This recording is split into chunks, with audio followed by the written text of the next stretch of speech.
Welcome one and all. Welcome to my stream. I am Paladin Ashe here on this lovely sunny Sunday to stream for you. Today we're going to start a playthrough of Strange Horticulture for those who've never touched it. Strange Horticulture is a puzzle game with a Victorian-esque atmosphere, slightly kind of H.P. Lovecrafty, but not really, but ish. It's got that spooky mystery aspect of it, but it's also really actually quite chill because most of the time you're just entertaining really kind of eccentric guests who would like you to give them a plant that will help them with their fucking butt sores or what have you. That's not an actual example, but it is basically like a case of, yeah, so this is why they're doing this and shit like that. This is what they're here for, etc. And you have to navigate through your codex and figure out which plant in your your list is the plant. But yeah, so I have yet to start the game, so I haven't got the capture set up yet, which, understandable.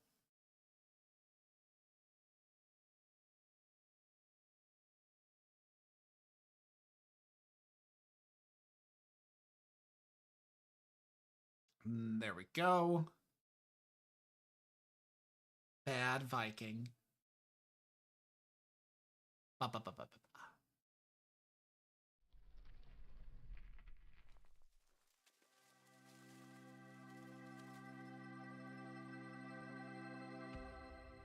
Let's go with a new game.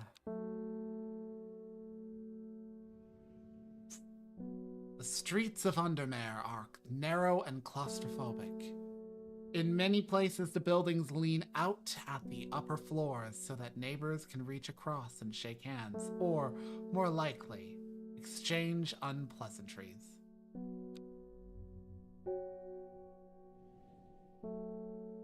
Strange Horticulture is a small shop situated away from the main thoroughfares, but it has the advantage of being one of the few buildings in Undermare that stands alone. Plants, you may have noticed, need light, and light is in short supply at street level in the town.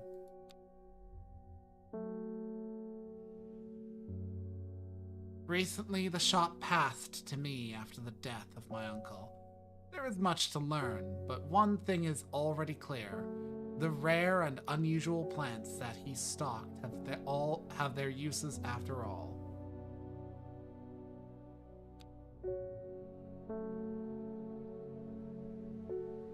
This game features some small text. If you're having difficulty reading, you can shift to zoom. Day 1. I found it, an excerpt on the elusive wandering Bew. Come to the library in Ambleside and I'll tell you all about it. I even found something on the gilded dendra that might be of interest. Simone. P.S. Give Hellebore a good scratch behind the ear from me. This would be Hellebore.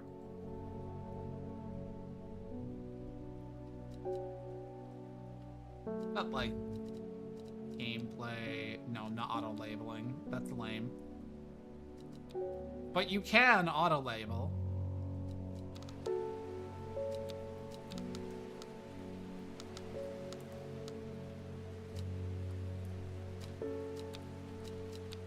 In English.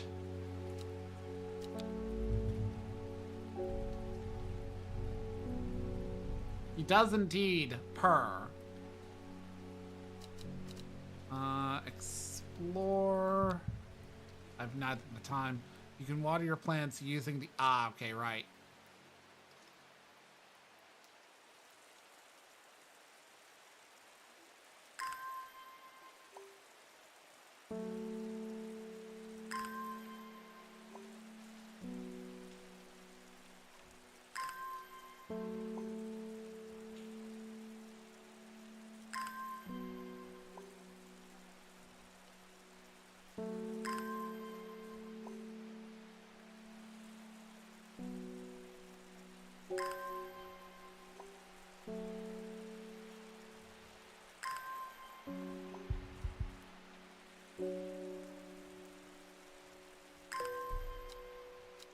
Okay. All right.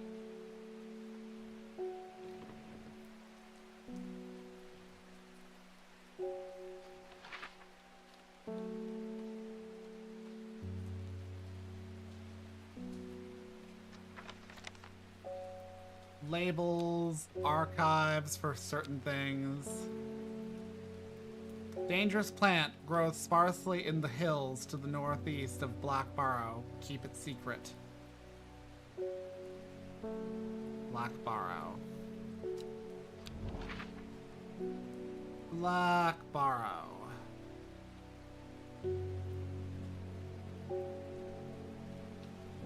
Ah, there we are. Changes fast out in the hills. What started as a gray morning has turned into bright sunshine. A good thing, too, because it takes me several hours to find what I came for. By the time I'm done, the cloud is sweeping back over, a cloak of unwelcome shade. Collect. Dangerous plant. Alright, I think this one's poisonous.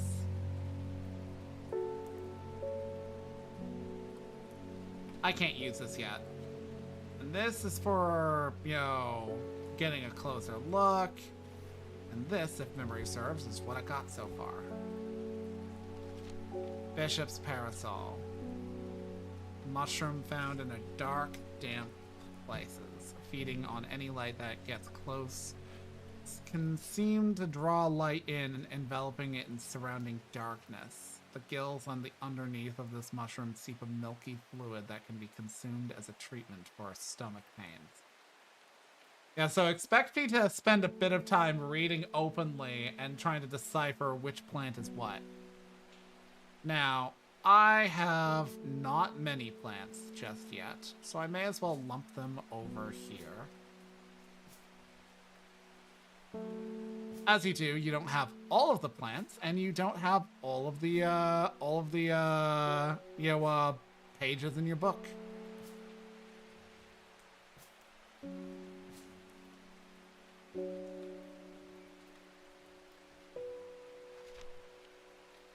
Forest camphor. The strong-smelling bulb of this plant has a powerful soporific effect, making it a common ingredient in sleeping drafts. The camphor produces a beautiful, rounded, dark blue cluster. Hey, EA! It's called Strange Horticulture. It's a puzzle game about essentially identifying plants and both helping customers and trying to get down to the thick of a mystery going on, which generally involves plants in some way, shape, or form. Let's see, blue clusters. I'm going to assume this is bulb. I'm gonna call that blue camphor. Forest camphor.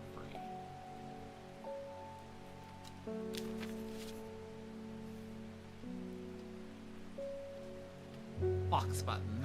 An offering of fox button is considered by some to represent a contract of friendship between strangers. Thick, shiny leaves grow in opposing pairs along the stems.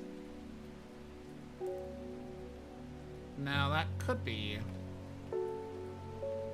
fox button, but no mention of flower is there. Yeah. There is an auto-naming feature in the game for once you've, like, properly identified a thing, but generally, it's, it's, like, more fun to just navigate this stuff yourself.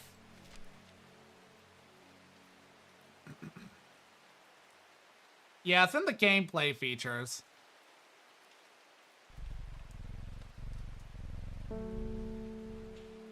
Gandy root, a plant with medicinal properties that can aid with digestive troubles when prepared correctly. Care must be taken, however, as the rough leaves can be an irritant. Only the petals are safe for consumption.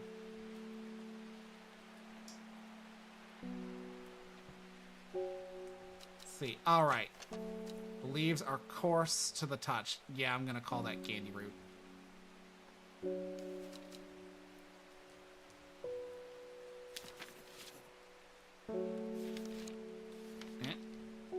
The bushy blue flower heads die back. They release seeds with a downy pappus, which assists in wind dispersal.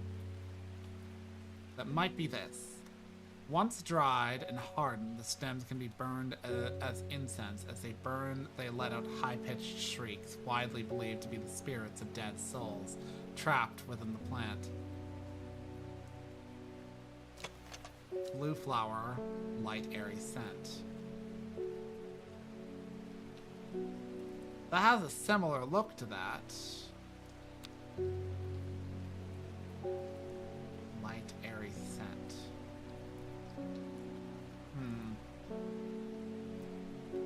Let's call that nominally Harlequin Blue.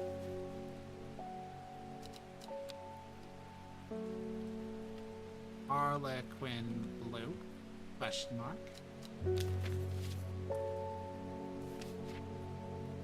Lemon Dandy. Its curled leaves are thought to be the origin of the name of this plant, supposedly referring to a peeled lemon rind. Among several medicinal uses, the flower of the lemon dandy is mostly associated with curing afflictions of the heart. Okay, curled leaves. And a poofy flower. Lemon dandy. Mara's breath. I don't believe I... Oh, wait. Right there. I think. The wide, waxy leaves allow this plant to collect the large amount of water it requires. It is said that a person can be bound to secrecy using Mary's breath. It used to be grown in the royal garden so that the king could ensure the trust of his confidants, but the practice fell out of favor. Smooth, waxy leaves.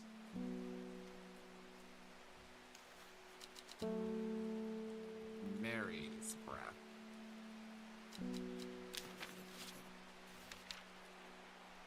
Mellow glow.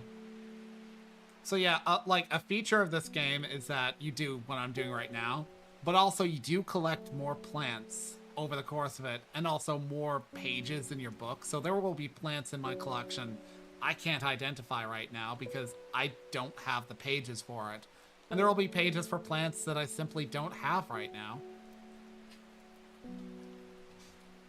Mellow glow. Among other uses for this plant, the most remarkable is that it can allow a person to pass unnoticed. Though not invisible, it is possible to become hidden from sight and memory. The mellow glow has sharp thorns that protect it from predators. So I've got a thorny plant. Single pink flower that smells pleasant. But it is not mentioned in any way, shape, or form there. The long leaves... Yep. And generally speaking, like, navigation of the map, that, like, this map will also come into play.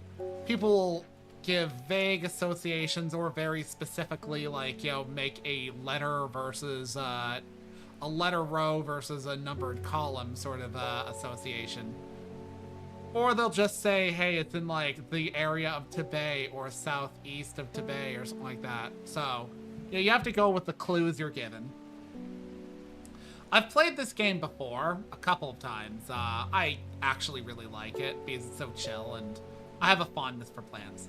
But part of the reason I'm playing it now is because if I understand correctly, though I'm not sure if they're just releasing or releasing into early access, the developers of this game are producing another game called Strange Antiquities, which follows the same gist, but with, you know, objects of antiquity. And it's set in the same setting, but it's set to release, I believe, this month. Well, this coming month. Yeah. Strange Antiquities. Ah. Yep, it's set to release on the 17th.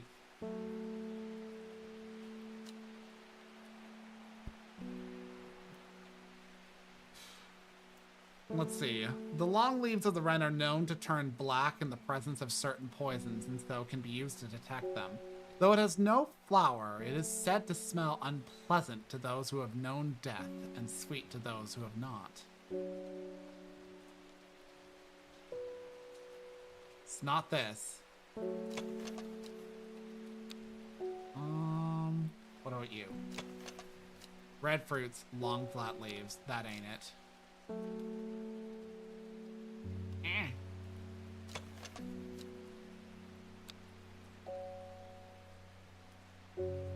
Wait, no, that doesn't even remotely look like that. What do you? No, it has no flower. It is just kind of a fern thing. I don't have anything that looks like that right now. Moving on. St. John's Poppy. The vibrant petals of this flower can be brewed to create a draft that can greatly improve the imbiber's ability to hearing ability. The flowers of St. John's Poppy are bright red with a yellow center. Well, the flowers are red with a sweet scent, bright red with a yellow center. Doesn't say anything about the smell, but I would slap the label for St. John's Poppy on there. Where did my labels go? You're going over here. There.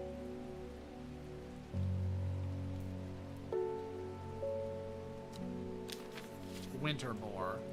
Also known as blue aloe or blue winter after its cool blue-gray flowers, winter boar is a hardy plant often found growing in extreme cold environments. The rubbery leaves make an effective insect repellent when applied to the skin. Let's see, do I got anything that kind of even looks like that?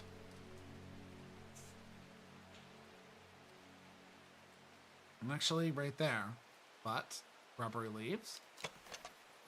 Purple flowers have a slight... Oh, no, this is not it. Those are also not blue-gray, so I would not agree on that one. Not that either. And those don't even look anything like that. One more pass over.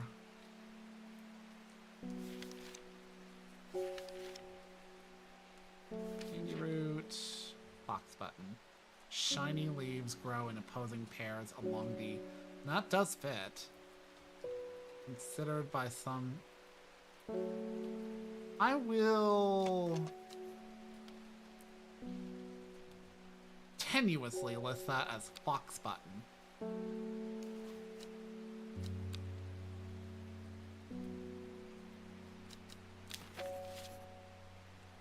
Another game that I should at some point, after a bit of...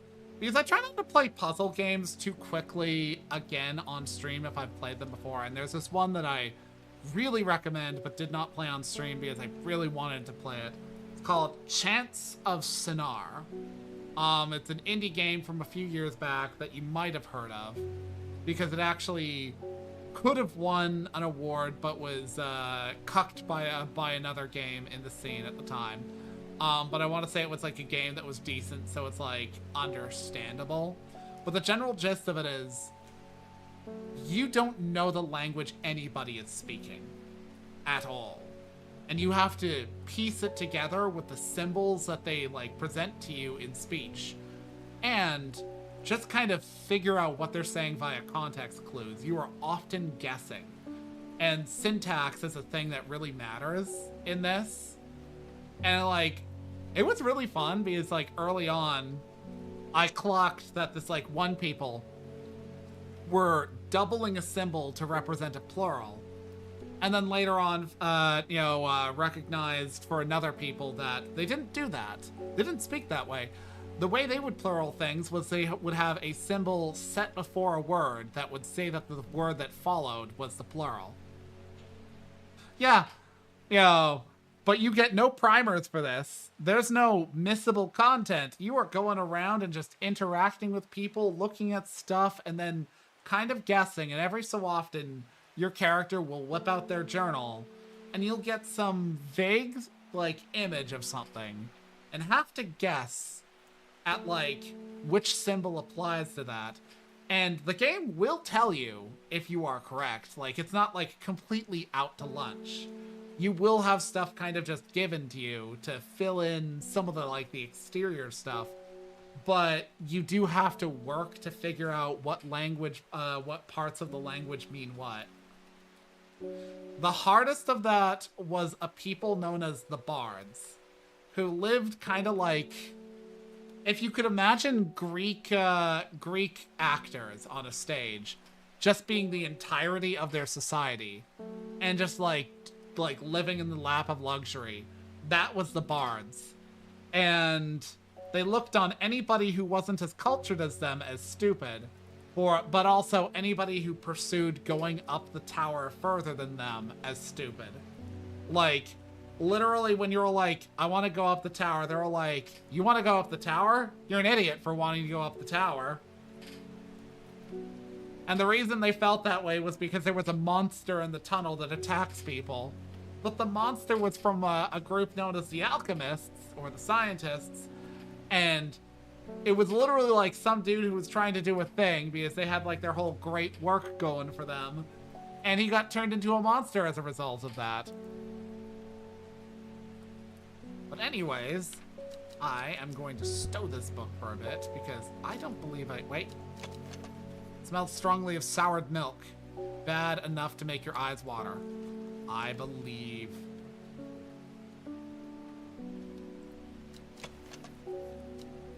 Ah, yes. This is Bishop's parasol.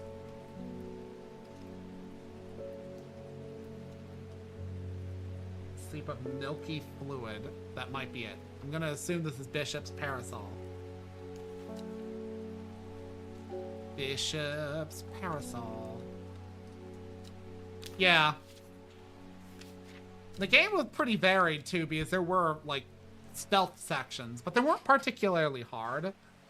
And there was a section where you had to like figure out how to like put on the right outfit for like a group to not clock your presence in their tower. But then like once you do a thing, they all fuck off from the area anyways, so you can like go around without that. Okay. I am an Undermere. Where is Undermere? Undermere. Claustrophobic and the streets of Undermere are narrow and claustrophobic. In many places, the buildings lean out. Strange and plants you may have noticed need light.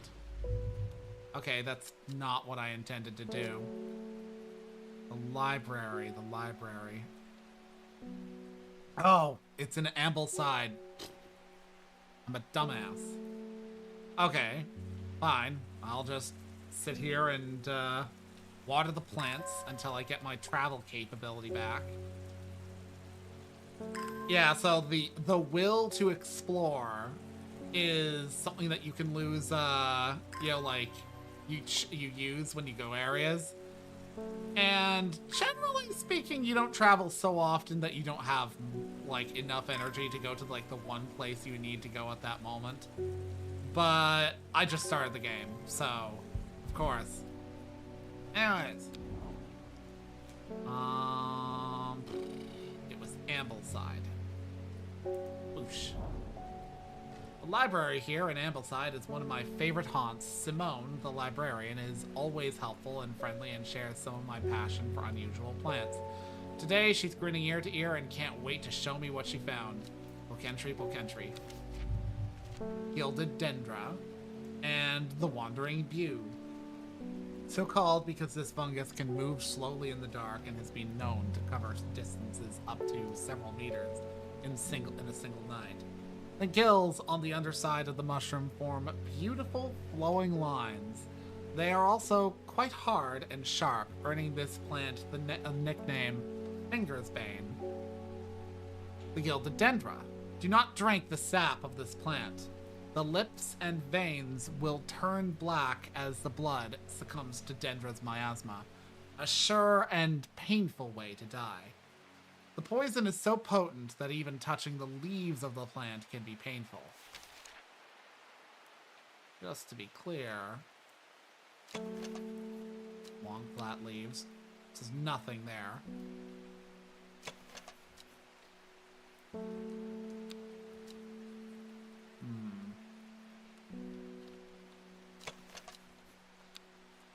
Wasn't this, was it?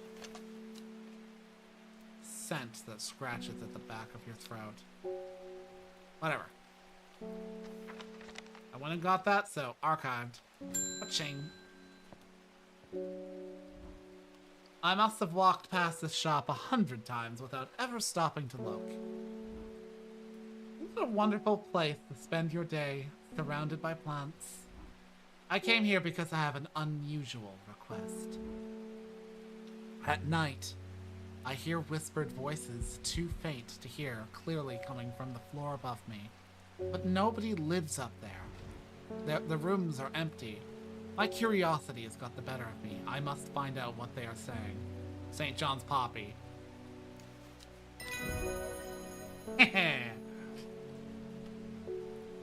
Book entry. Clavilium. According to legend, clavilium can be used to open any lock, no matter how complex or secure. The heart-shaped leaves have earned this plant the name Lovelock. Well, they're heart-shaped and on individual stalks.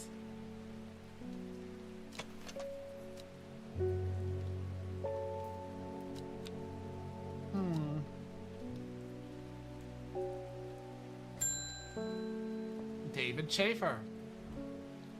Good morning. Bloody awful weather out there today.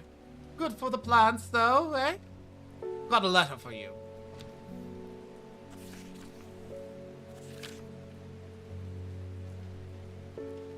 Gosforth is a hateful town.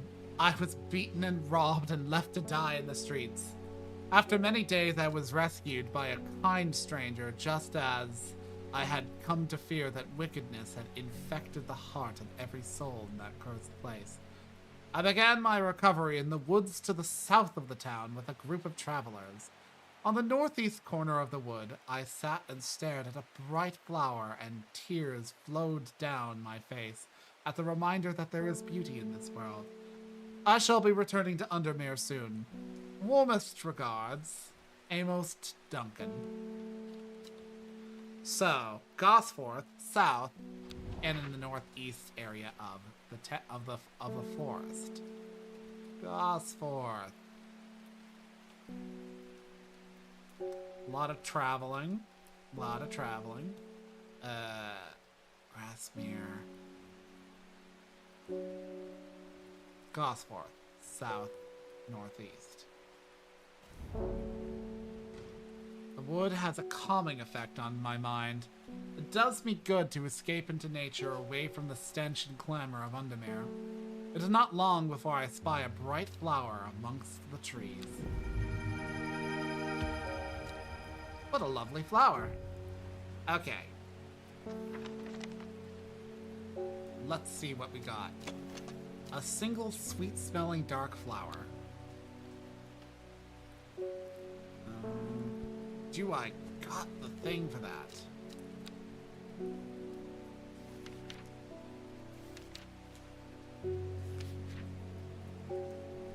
Pretty sure I've already identified these. Pretty sure I've identified that, but not that. Pretty sure I've identified both of these. Neither of these match the leaves. And this does not match the flower.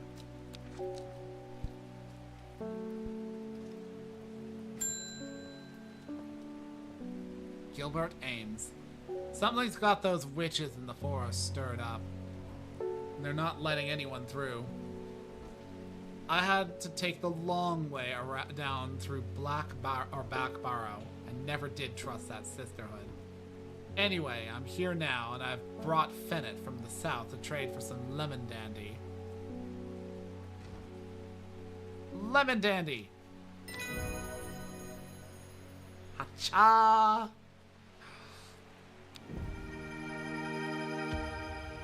Well, now, I do have listings that might match that.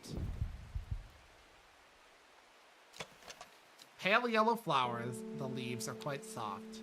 Also, this is in the way.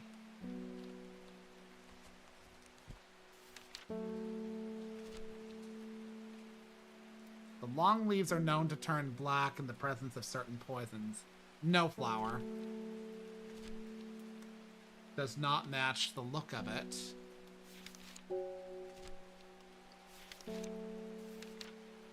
Nope. Ching. Faye Swift. My dreams are becoming more vivid. I saw a woman, her face hidden behind a mask, and next to her, a terrifying black skeletal creature. It stood tall, its roving head scanning the landscape, and though it had no discernible face, I could sense a hint of an expression about its feature. It seemed to be laughing, but not the joyous laughter of a child, a sickly, horrifying laughter that chilled me like the first breath of winter. These past weeks have been getting worse. Forest Comfrey. Ah, yes. Faye grew up with her mother. Her father was rarely violent, but once is enough. When he struck her, it finally broke the hold he had over her mother, and she fled in the night. The sleeping Faye held close. Faye often has vivid dreams, but has never considered that other people do not. She came to Strange Horticulture seeking relief.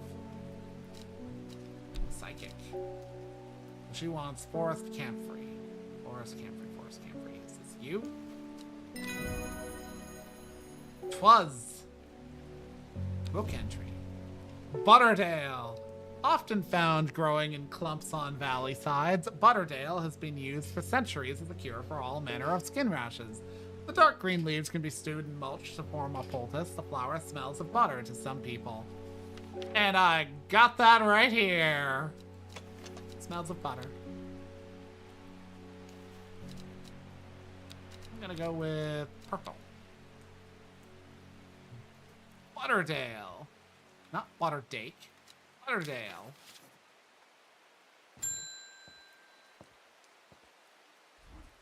Got any wandering bew? Always reminds me of... what's his name? That old hermit inventor, the Wanderer.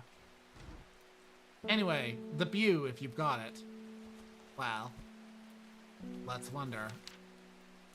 So called because this fungus can move slowly in the dark. It has been known to cover the gills on the underneath. That might be it. Somewhat sharp. Are somewhat sharp. Let's see. Any colors? One moment.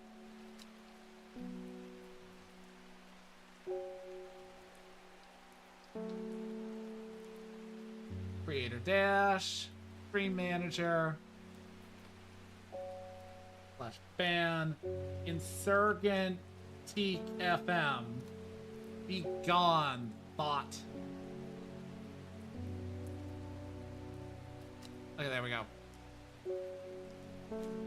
So no mention of color or anything but sharpness. I'm going to assume wandering view.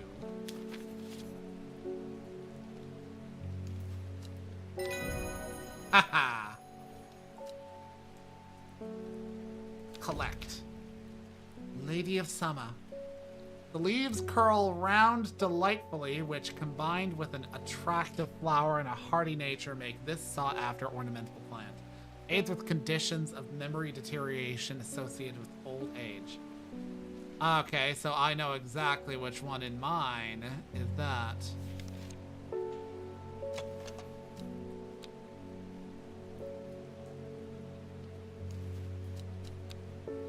Lady of Summer. Wait, no.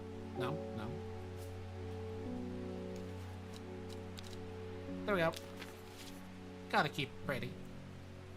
Speaking of which...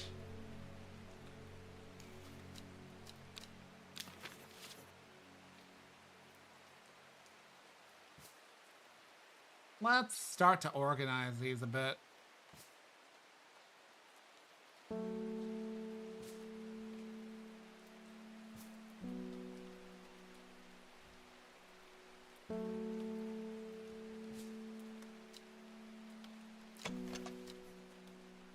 Small leaves, delicate flowers.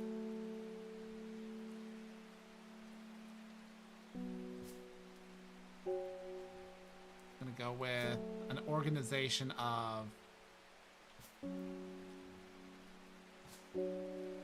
flower shape.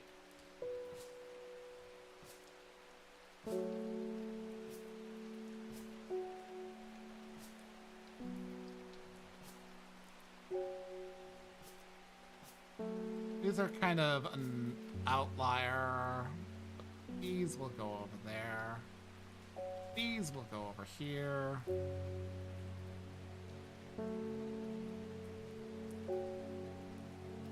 Yeah, bellflowers together.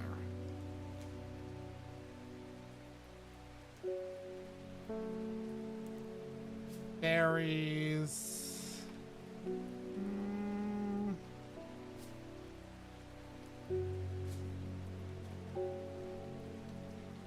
Leaves. Leaves. There we go.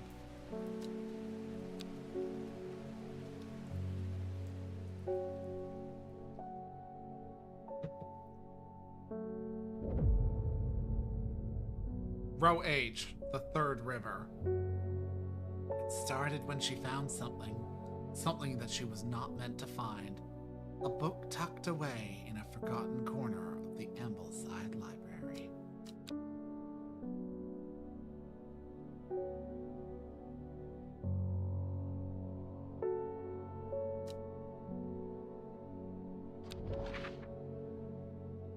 Row H, the third river.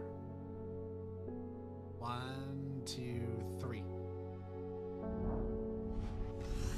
A dead deer in the river, yellowed, bone protruding from the matted hide, and rotten flesh.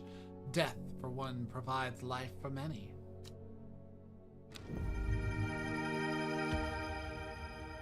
Well, interesting.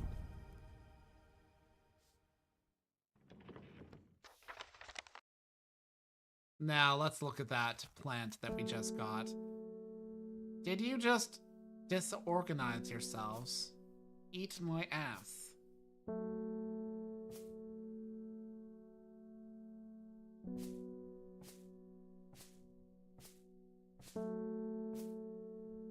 Okay, so we got broad leaves. The dark blue petals are soft and feathery to the touch. My fingers ache from handling this plant. Gildodendra.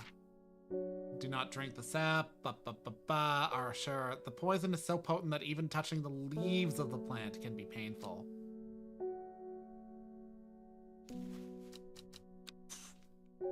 Gildodendra.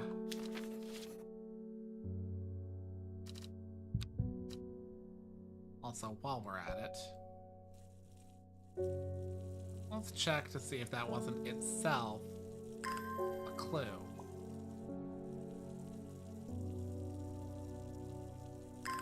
Real talk, a plant that's so fucking poisonous that having it can be, you know, a danger.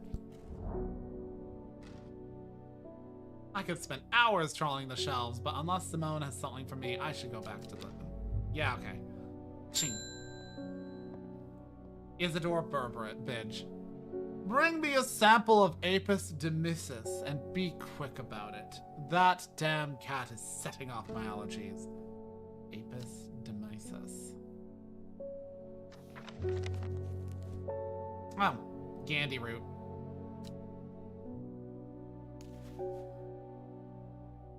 Care must be taken because leaves can be an irritant, but it is used for digestive troubles. There you go.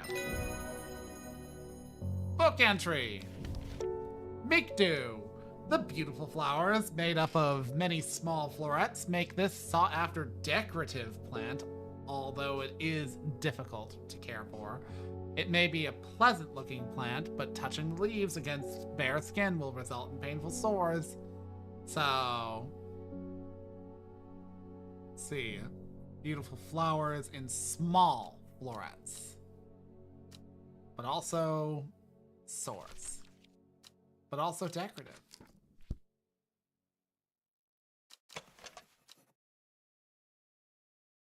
Now, I very well might have that. But it's not looking like it because nothing in that description matches those. Made up of many small, beautiful flowers made up of many smaller florets. Sought after, decorative, difficult to care for, it may be pleasant looking, but touching the leaves against bare skin will result in, well, let's take a look. Oh, right, that's only for reading. None of these seem correct. The information just ain't there. David Schaefer. Lake Undermere is looking fine in the sunshine today. Here's your man. There's an old slate mine at Hardknot that has some interesting looking fungi growing in it. I've never seen anything like them before. They seem to have found a niche in the damp, dark tunnels left by the tramways. Thought you might be interested.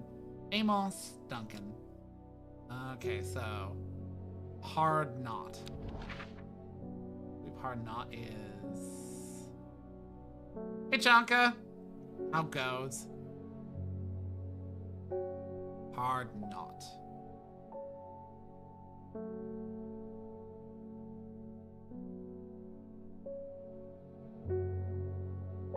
Reading through the map, reading through the map. Gleaston Castle, Roundsea Wood, Kirkhead Tower. Scissor... No. River Kent.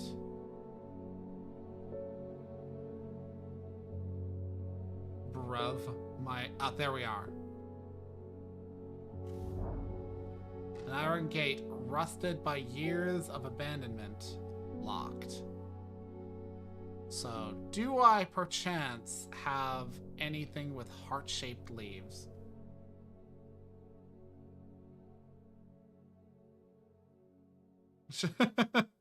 Is Day in the Life more of a comedic entry?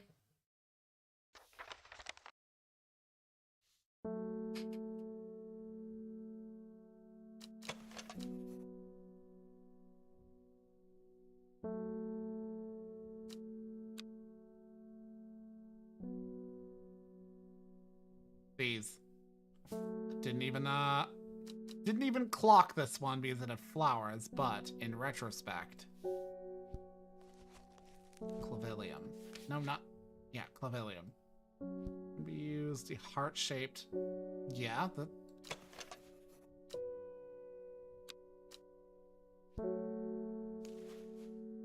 clavilium. Let's assume, let's guess. Use. Ha! Book entry. Aguria. When burned, incense made from the woody stem can enhance psychic abilities, strengthening the clarity of visions and prophecies. Light blue flowers like rounded tufts of gentle limbs will characterize this plant. Light blue. I already know that's lemon dandy. Light blue. That, I think, is Aguria.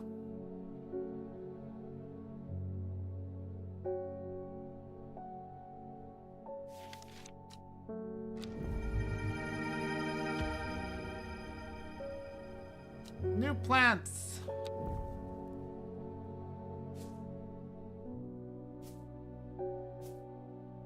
Let's get the mushrooms and fungi over here.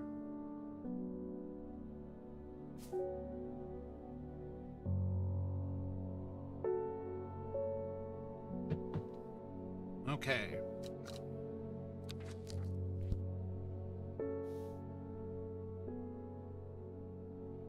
Stories from the light novels, Kumo choose to have them separated from the mainline manga because they don't flow well in the story, but they are still canon in that they are still canon. Imagine them as stories that happen. The main stuff is not happening.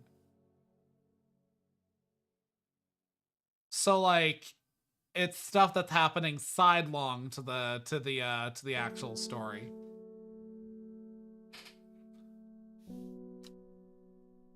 Okay. Smells rotten. Seems to give off a small amount of light.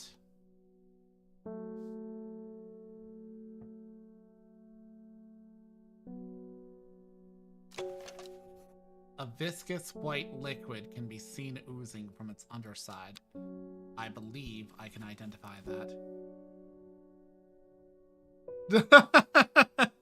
Yeah, I didn't want... I wasn't gonna say. It's just that, like, I read that and I'm like, I think I understand what he's saying, but, like, the way it's written makes it sound kind of like not like I understand. Seep of milky fluid that can be consumed. Okay, yeah, that's Bishop's parasol. Not this. This.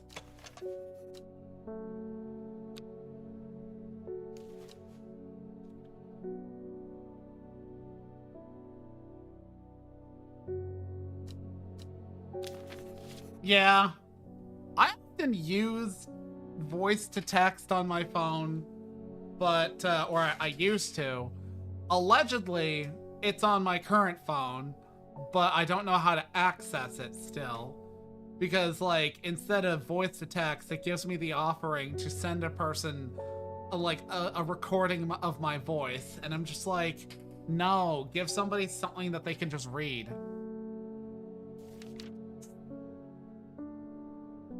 Already identified Butterdale. Farmer's Worry.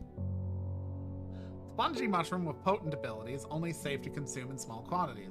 Grants great strength for short periods at the expense of severe fatigue once the effect is worn off.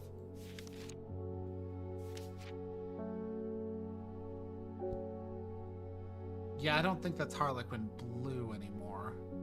I think that's Aguria.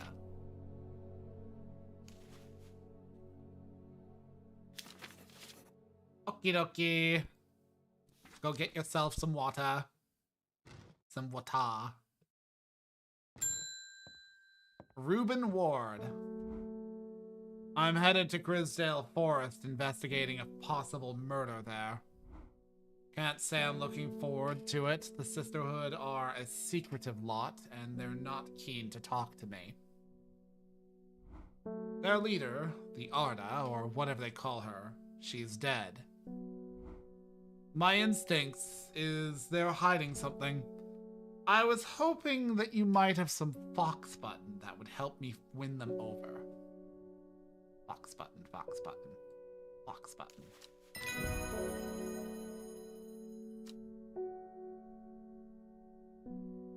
Book entry. Rimlock. Those suffering from hypothermia can be rescued by a draft made by using leaves from the Brimlock plant. It's a warming effect that protects against extreme cold. When conditions are just right in the cold of winter, Brimlock produces small yellow flowers. The leaves are waxy and tough. Tough waxy flowers, tough waxy leaves, small yellow flowers.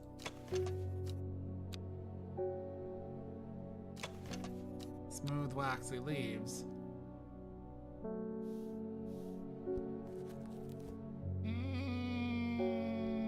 Let's look at that again. That was called... not winter boar.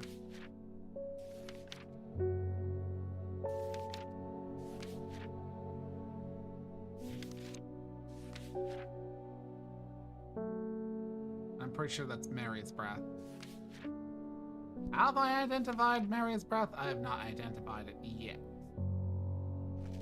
The first day, a part of day in the life, you have witch, female knight, priestess, and high elf archer defending a keep, and priestess has to outriddle a parrotin, a flying elk with claws.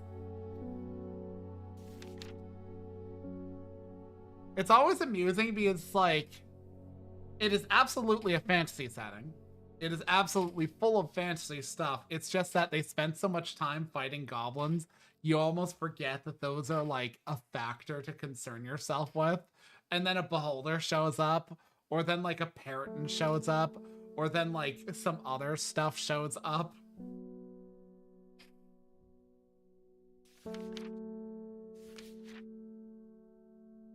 And each time, Goblin Slayers are like, this isn't a goblin, I don't care. Oh yeah, I should call the next customer. Brimlock.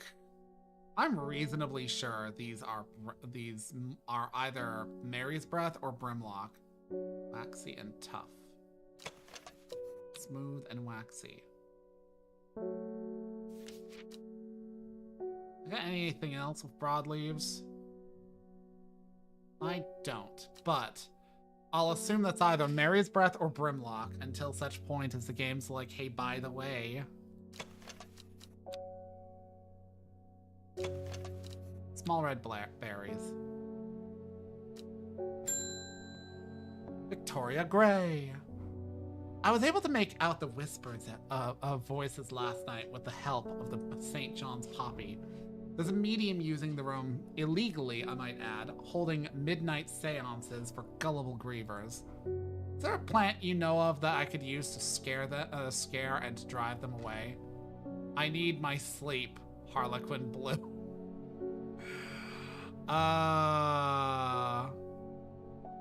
You know, I just changed off of this one, but I'm going to assume this is Harlequin Blue.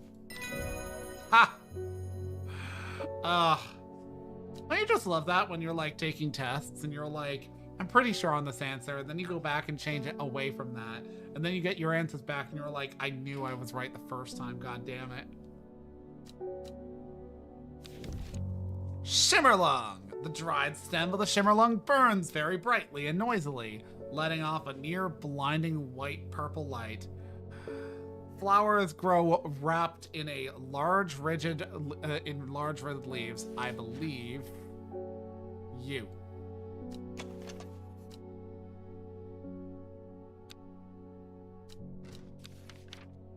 No, that's not it. But first, before I do that, Harlequin Blue. I was right.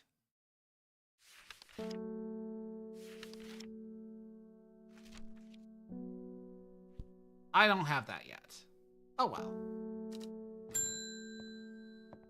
Bethany Coleman. You may have heard the rumors that our Arda is dead. May Ardwina bring her spirit rest.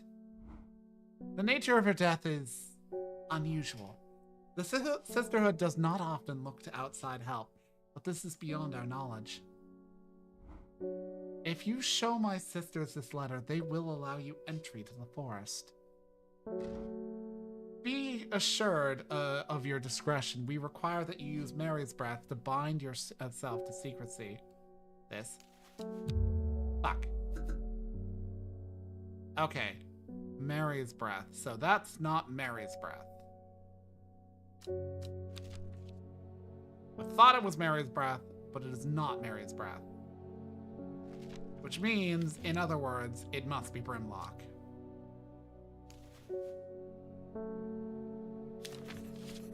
Speaking of Goblin Slayer, he gets dragged with Lancer and Heavy Swordsman to go on a quest.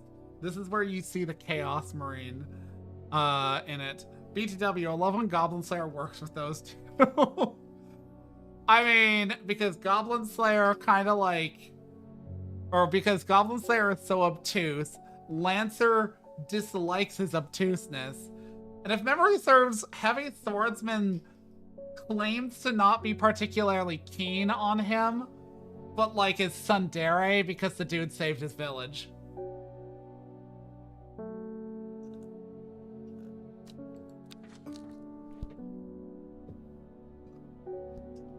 Okay. I don't got Mary's breath. Mary's breath, so. The wide, waxy leaves allow this plant to collect the large amounts of... It's this one. Wide, waxy leaves.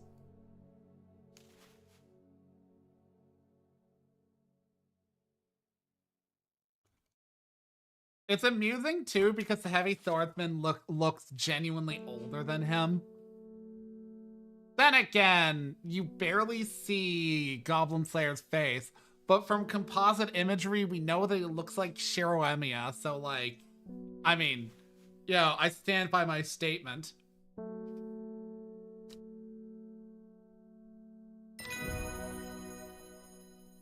A letter. We have failed in our duty as protectors of the forest.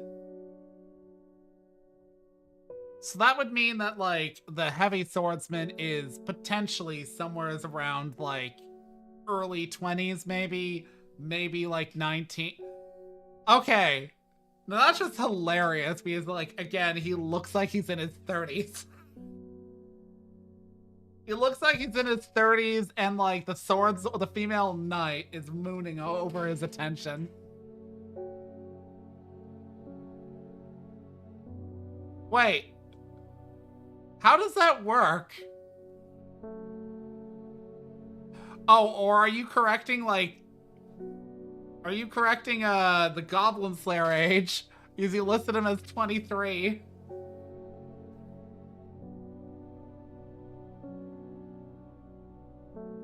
Wait, and how did Goblin Slayer, you know... Oh! Sorry, I misread what you said. What you're saying is he saved the dude's town when he was 16 himself.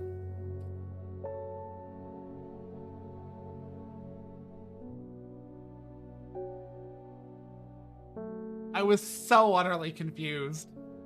Back, and do you wonder with what he went through?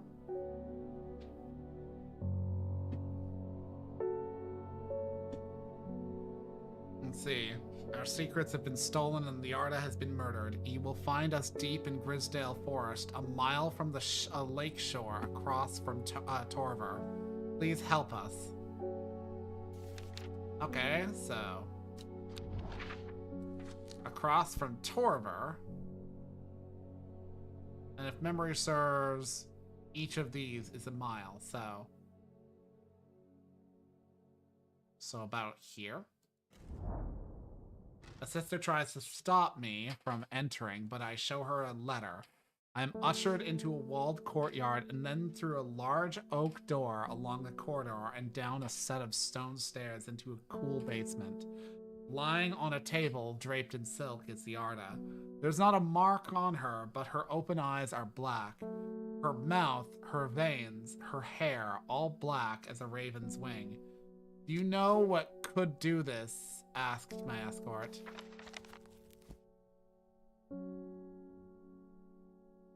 BTW, the question, that question Goblin Slayer did that saved Heavy Swordsman's village is the one that gets him promoted. It was a quest to see if he's actually doing his job. So in other words, that's how he became silver ranked.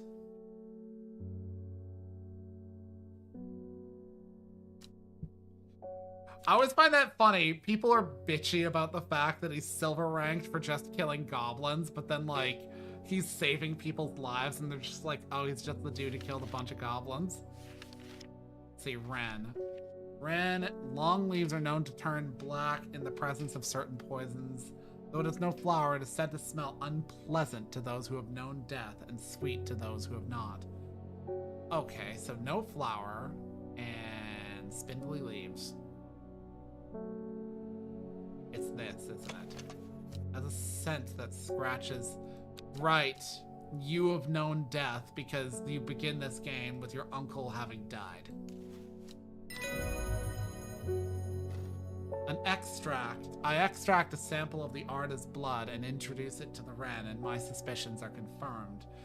Immediately, the leaves of the wren turn black, which can only mean one thing: gilded dendra poisoning. Upon presenting my findings, I am rushed away quickly. The sisters do not want me hanging around, it seems. They do, however, send me on my way with a couple of plants, which I am grateful for. Okay, so, book entry. Gray Sandfire. This. Sandfire has a tough outer bark, which has many useful properties. Some chew it as a form of dental hygiene, taking care not to swallow it as it can cause unpleasant stomach distress. The flame-like tendrils give off a smoky scent, adding to the impression of a roaring flame. Okay, so what was that called? Lame tongue?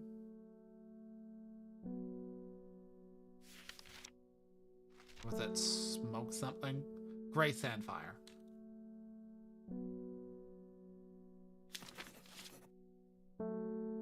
See, since you always say would on characters in Goblin Slayer in games, is there any Goblin Slayer character you would say would? I mean, the Heavy Swordsman is definitely a would, but give me a real quick gander, because I'm sure there are other Goblin Slayer characters I'm forgetting.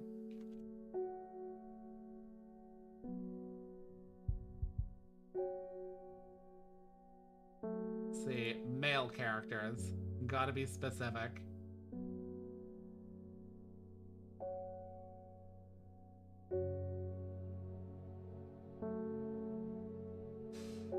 Let's see, I definitely would the Smith.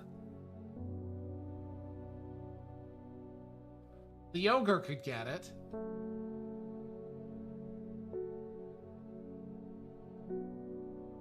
Cowgirl's uncle is not my usual type, but he could get it too.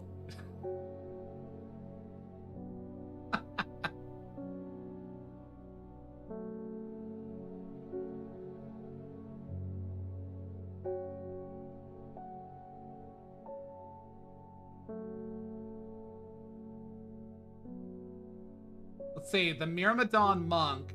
Definitely the lizard man and the dwarf. You know, now that I'm thinking about it.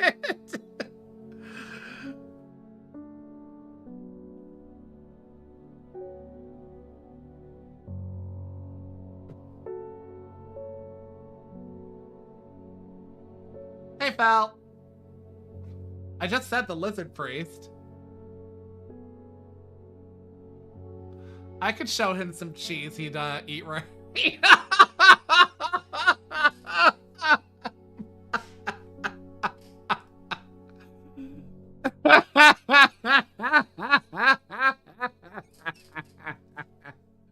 Sorry, I absolutely had to go there.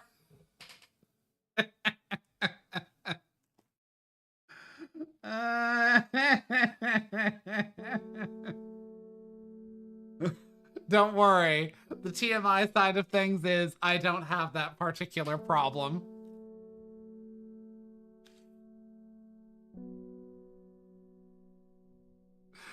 Let's see. Collect. Okay, I believe I have both entries for that. So, first and foremost, categorize. These go up here. Second of all, these get to go into the weird flower area until more flowers get them categorized. Also, you were just identified. Let's see.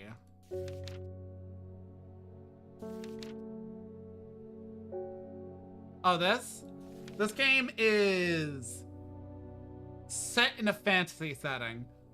Not that I've seen like much in the way of magic in this game, but it's kind of on the low fantasy side. But it's basically like mystery and dark elements and stuff like that.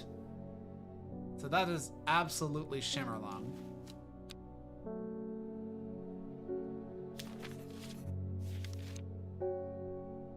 Just identified Ren.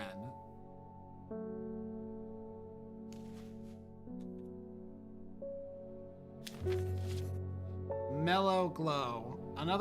Among other uses for this plant, the most remarkable is that it can allow a person to pass unnoticed. Though it is not invisible, it is possible to become hidden from sight and memory. It has sharp thorns to protect from attackers or predators. Turquoise flowers, sharp thorns. Okay, so I'm going to assume that is Mellow Glow.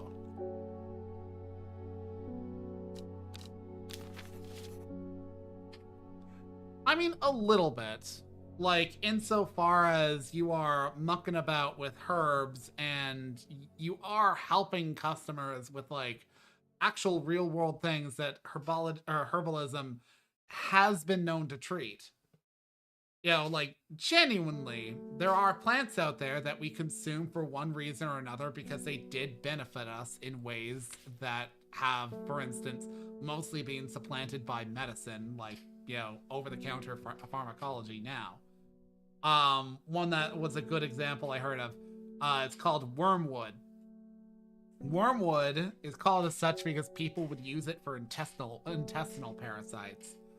Now, wormwood is actually poisonous, but the thing is, you can eat enough of it that it won't kill you, but it will kill what's in your digestive tract. Figured that one out, I know which one that is. Don't know. Do know. Wait, I actually identified this. I gave a dude Butterdale. Why isn't that checkmarked? Oh wait, no, they're not checkmarked just as a rule. Okay. Wait, no, I did identify Butterdale. What are you doing, game? What are you doing?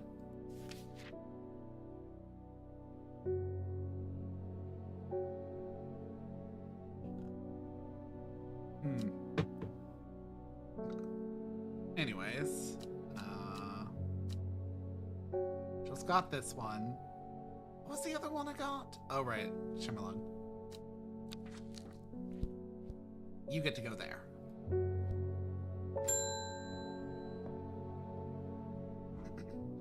I'm this close to reporting you, halfwit. The last plant you gave me has made my skin itch furiously. I'll have your little shop shut down and torn to the ground if you don't make this right. So I don't know what, I need to think carefully about which plant to use. My actions could have consequences. Fucking Meekdew. I've got Meekdew, right? Make this a sought-after decorative plant. Okay, how about Butterdale?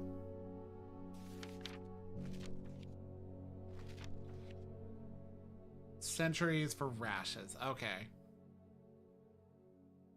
Fine. Have a Butterdale and fuck off.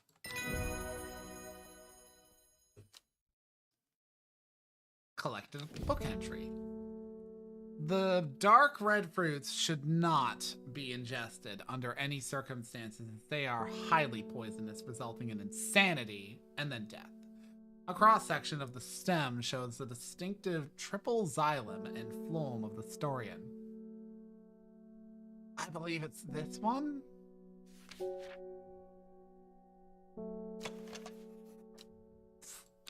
Red fruits. Interesting stem description.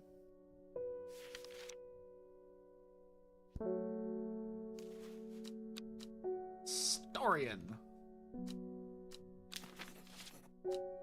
Boosh. Give me a card. Any card. North of Hawkshead, east of Lowick. West of Rusland, south of Crinkle Crags. The book both fascinated and terrified her. One sec. For those who didn't know, these are basically like a little unfolding story given as a mystery. Speaking of a woman who found a book in a library that was most interesting. The book both fascinated and terrified her in equal measure, and after studying it for some time, she reached a decision. She would never use the power she had discovered. She would hide the book where it could never be found.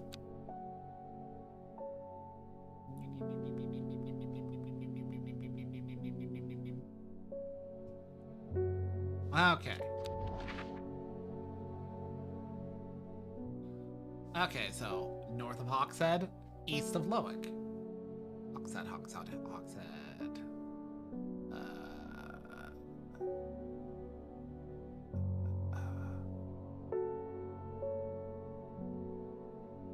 Hawkshead. Crinkle Crags.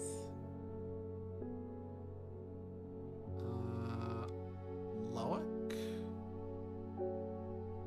So I've got the Hawkshead, so it's north of here.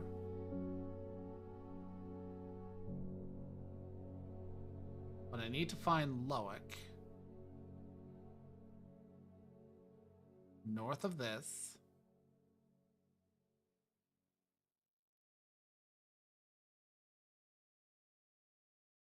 Where is Lowick on this? Ah. North of it. East of it. But south of the Crinkle Crags and west of Rissland. Okay, so it's east of this, north of this, south of this, and west of Rissland.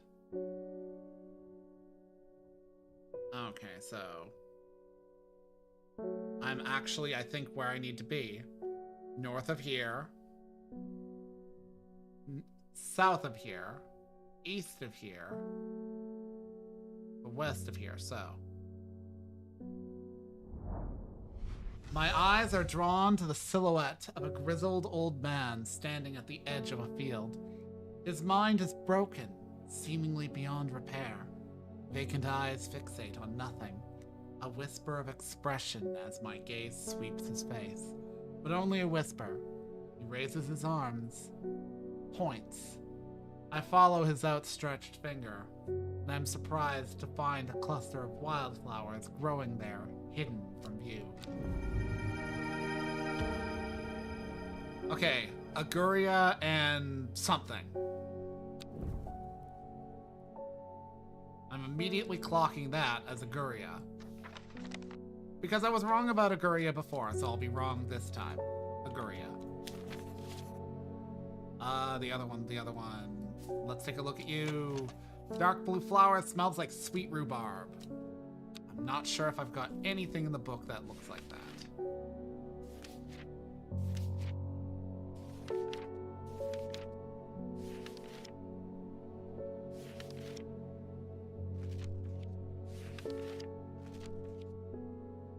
Alright, I had the option to give this dude Meek Do, which I'm pretty sure I identified.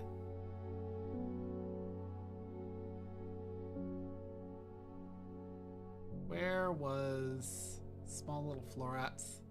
I believe it was this one.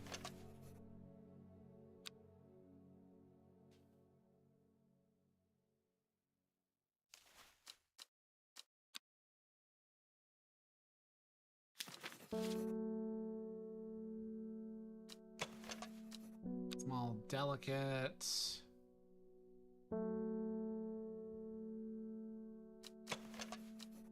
Stiff flowers. I already identified clavilium, so.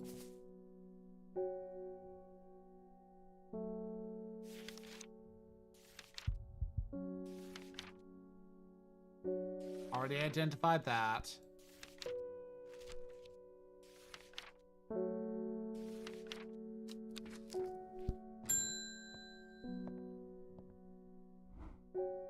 I'm looking for a plant, lady of what's it, something or other.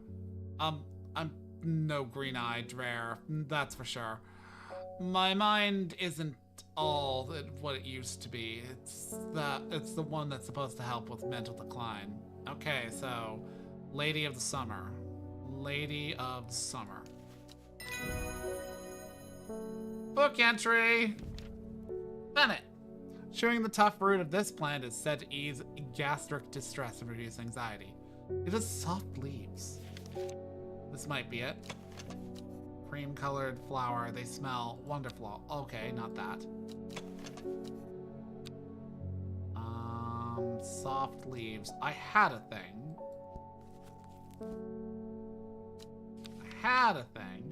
Bennett.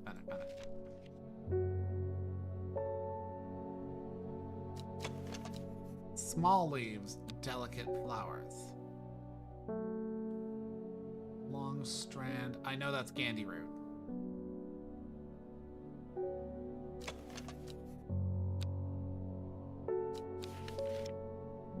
Guria.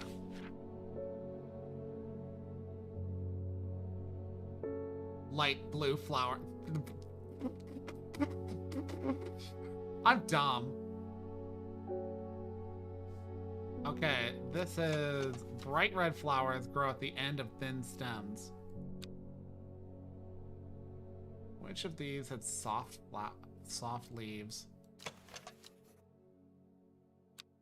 think I already identified fox button. I did identify fox button.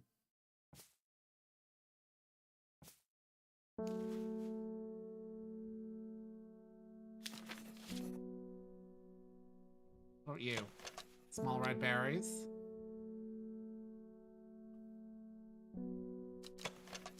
Stiff flowers. That ain't it. What you? That's a sweet scent, like strawberry dipped in honey. What you? Leaves are quite soft. That's Bennett.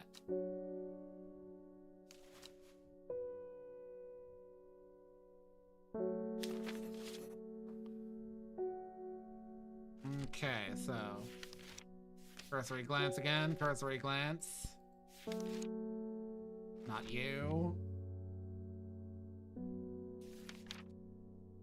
Already identified all of you except Mikdu. Pretty sure I have Mellow Glow. Storians identified Winterboar. Wait, what did Winterboar say? Rubbery leaves. Blue-gray flower.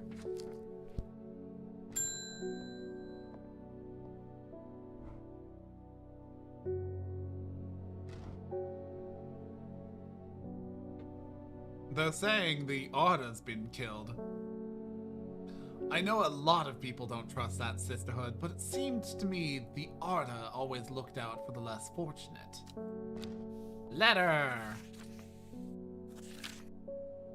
The cold is too much to bear beyond the gap. I was forced to turn back. I would advise against it, but if you are determined to explore Great Gable, be sure to take precautions. Knowing you, I'm sure you'll have a plant up your sleeve that can keep you warm, should the weather turn against you. Warmest regards, Amos Duncan. Okay, what was the one that makes you warm? Hardly often found growing in the... That isn't it.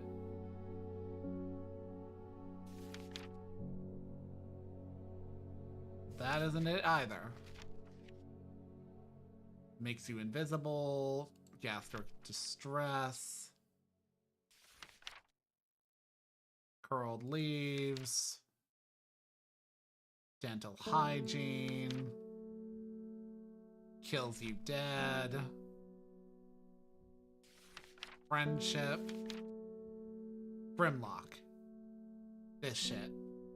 So I want to go to Great Gable and consume this shit.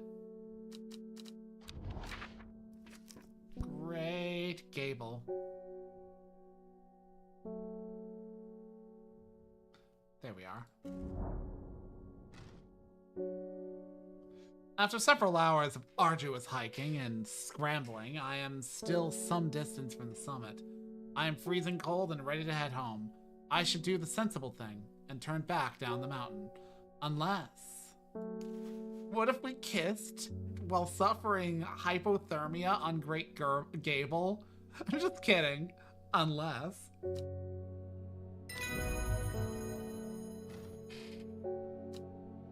Book entry. Sunset mount trap. The sunset mount trap is a type of fungus with domed caps, sometimes called stinking mount cap as a result of its unpleasant odor. It is thought to deter unwanted souls and spirits from entering the home, and is often placed in doorways. It is mildly toxic to humans and should not be eaten. Domed cap stinks. Domed cap and stinks. Yeah, okay. That's not Bishop's parasol. That is... What was the one that I just fucking looked up?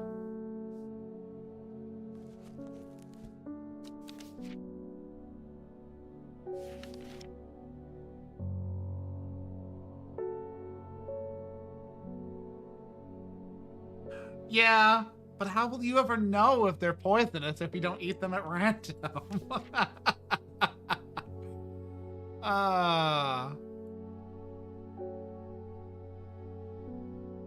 Let's assume sunset mount trap.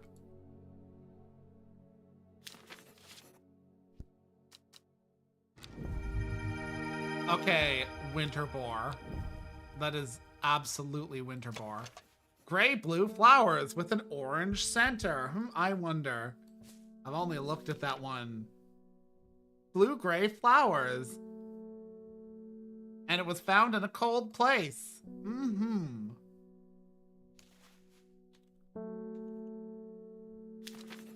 Wait, no. I gotta color code these. Gotta keep it pretty.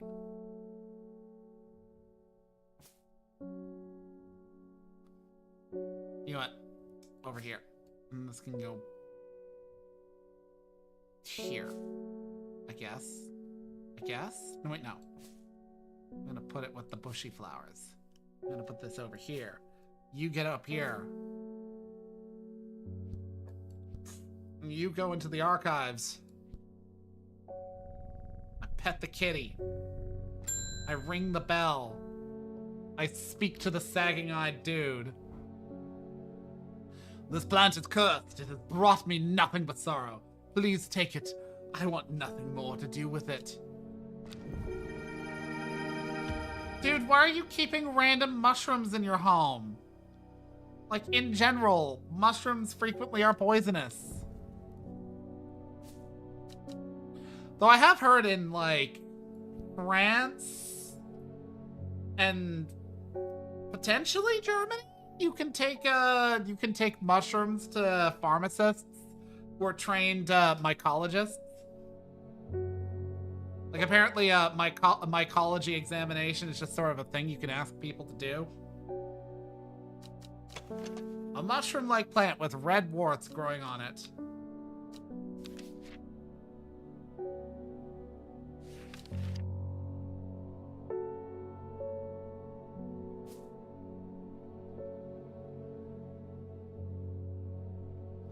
Milky fluid.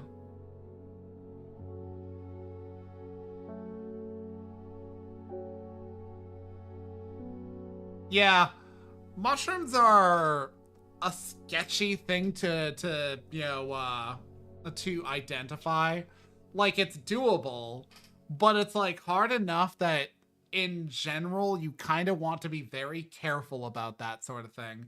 And I've heard, like, in certain areas of Europe, you can just go to, like, a pharmacist, and that they do like mushroom identification.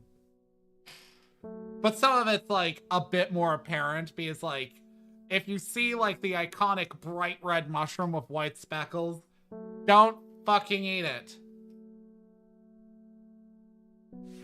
I don't care how much fucking Mario you've played. That is actually fucking deadly toxic.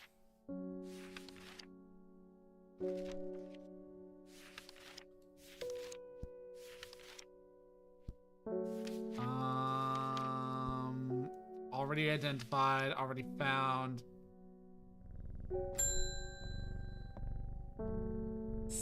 Simone Green. Hellebore! Always a pleasure, my feline friend. I hope he hasn't been nibbling the plants again. Me too! Some of these are poisonous. I have a favor to ask. You owe me for the hours I spent digging out the information on those plants. I've been burning the midnight oil again and could use some common truths, and I know where to find it. According to Grayson's herbology, it grows in abundance on red pike. I'll come by the day after tomorrow to collect it. I have business in Sedberg in the meantime. Here, take this. Does she have to say? All right, yeah, I've got information on these people. Let's see. Bethany Coleman was born into a loving family but never felt settled. She sought out a higher purpose when she was still young and left home at 14 to join the Sisterhood of Arduina. The head of the Sisterhood, the Arda, took a liking to her and helped her develop a renewed purpose, caring for the forest and putting her faith in the goddess Arduina. Now her mentor has been murdered and Beth is looking for answers. Ruben works with the police on murder cases. He is a kind, good-humored man, but beneath the mask he is deeply sad. His only child, a daughter, had seemed troubled for some time before running away from him home several years ago. The victims whose stories he tries to uncover are all somebody's son, somebody's daughter. The search for answers drives him forward, piecing together the logic of life and death. Simone loves books and reading. She is also irritatingly organized and has begun the overwhelming task of rearranging the Library of Ambleside. Her new system works, but it will take years to catalog every book, scroll, or pamphlet and diary. In the meantime, every day yields new discoveries. Buried fragments of ancient knowledge resurfacing to the light like arrowheads to archaeologists. Burbage is a rich man who inherited a fortune but never experienced the love of his parents. He expects people to do his bidding and is quick to anger. There are many in Undermere who would be glad to see the back of him, but with wealth comes power, and few would challenge him to his face.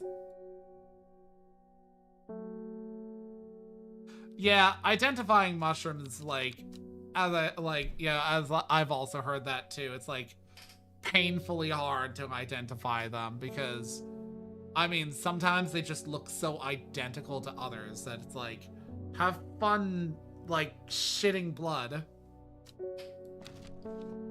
Common truths.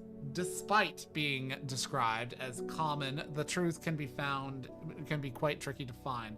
However, it is known to grow in abundance on the slopes of red pike. Nobody knows why. Its leaves have been used for centuries as a balm against eye strain. Let's see. Red pike. Okay. Red pike is right there. I enjoy a pleasant stroll up the fell. The going is easy, the weather agreeable, and the views majestic. I do not have to look hard to find what I'm looking for.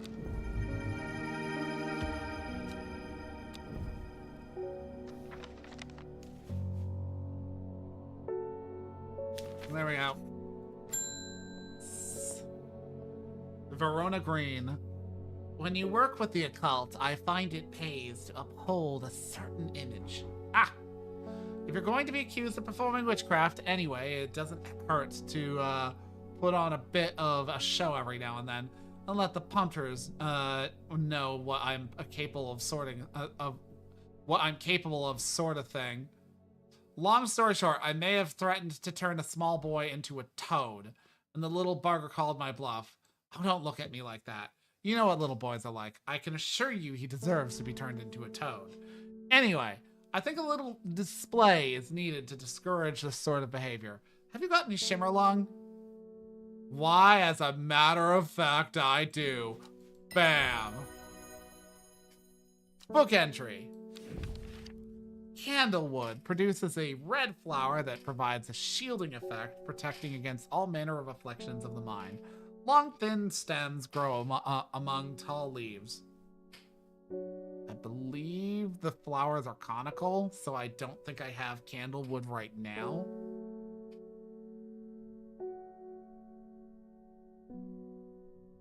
Red flowers.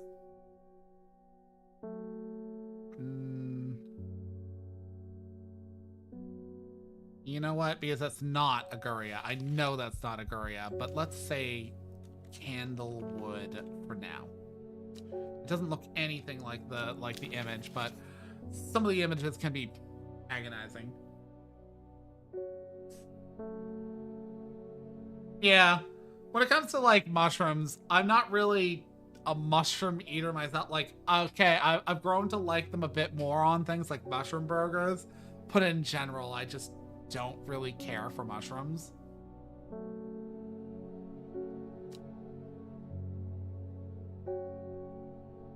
We generally call that antipsychotics for like the more extreme stuff, but there's also stuff that helps with like balancing mood swings and whatnot, or balancing out spikes or drops in things like dopamine and other hormones.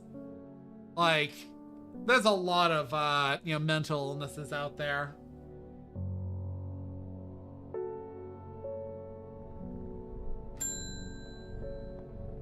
Why the long face? Sorry if I'm shouting, I'm a little hard of hearing. I'm looking for a plant that can supposedly help me hear better, but I've forgotten what it's called. I remember it's bright red, though. Well, it might be... No, it's not St. John's Poppy, but it's not Meek Dew either. I've got... 3 bright red plants. Let's see. That's for psychic abilities. That's for mental afflictions.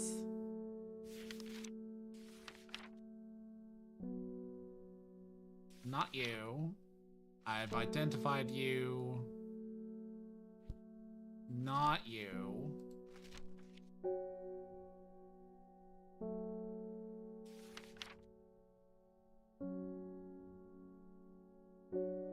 So it's a thing that says that it helps with hearing. I remember that being one of these. Hidden from sight, reduces anxiety. Poisonous.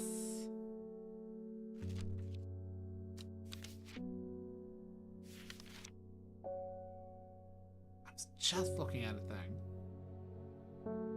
Stomach. Heart-shaped. Protecting against... No. Adrenaline spike. Eye strain. Sleeping draft. Friendship.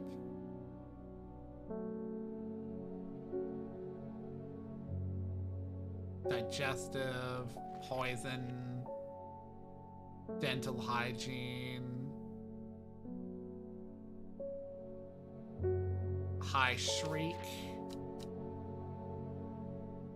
An attractive flower, hardy, aids with conditions of memory deterioration. Curing afflictions of the heart. Secrets. Completely decorative. Invisibility, gastric, and anxiety. Letting off near blinding dried stems, shimmer lungs, flowers grow. Oh, okay, yeah, that's why she wanted that. St. John's Poppy. Already identified.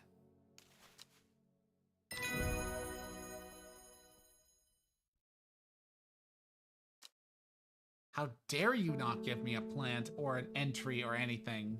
You bitch!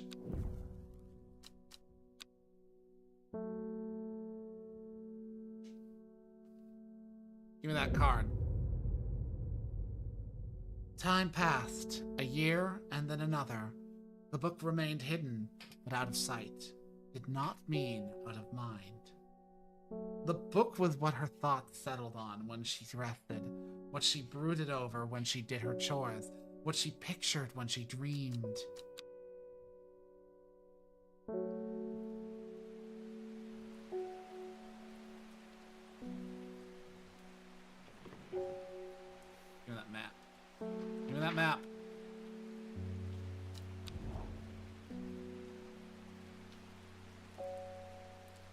Boosh.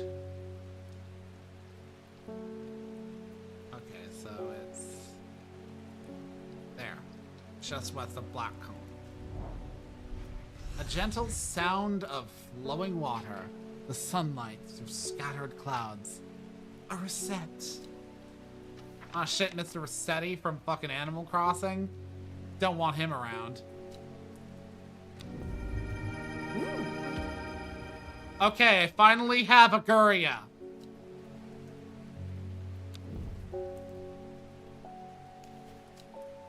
A Guria.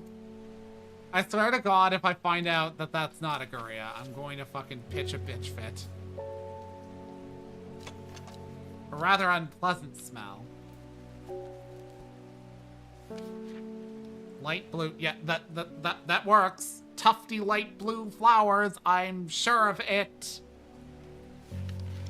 Anyways, it's moving on. Produces red flowers. No. Light. This stinks, so...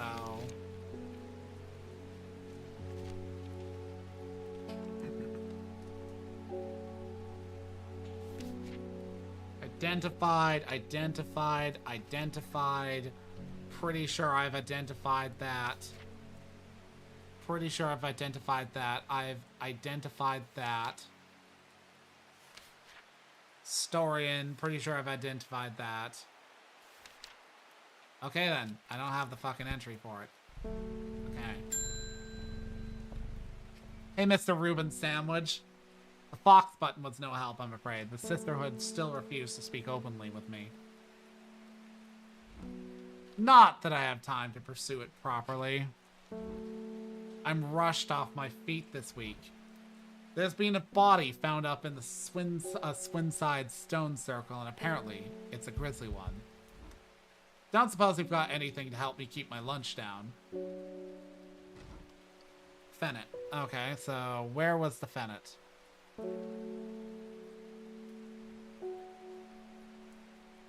Just real quick, remember what Fennec even looks like.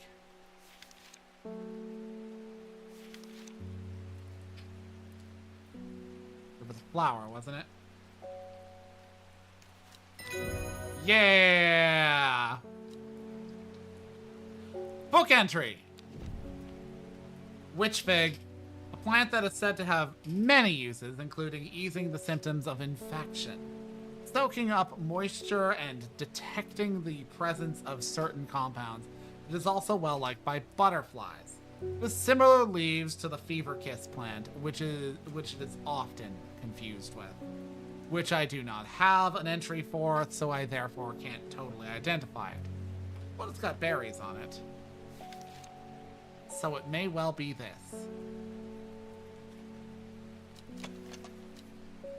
Small red berries.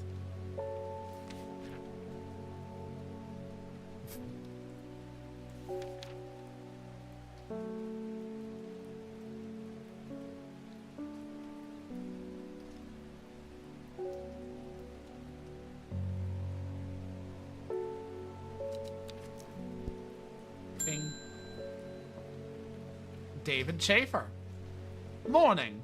Verona Green handed me this for you. She seemed in a good mood.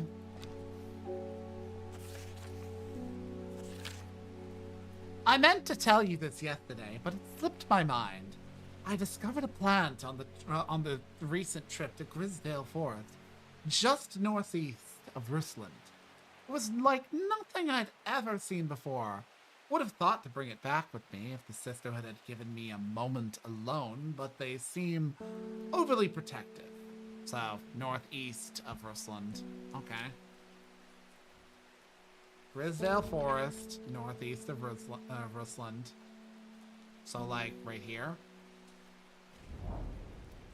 For a moment, I step off the road. I can't shake the feeling of being watched. Suddenly, I find my way blocked by 3 women wearing green cloaks and holding short elm bows. Nobody may wander freely throughout the forest by order of the artist, says the leader of the trio. I turn to walk back, but then again, I have a few tricks up my sleeve. Mellow Glow? Is the Mellow Glow in the room with us?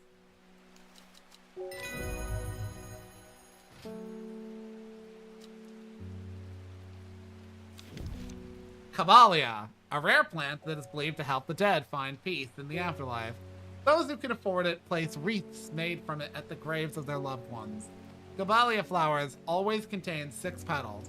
Finding a 7th petaled flower is considered to bring good fortune.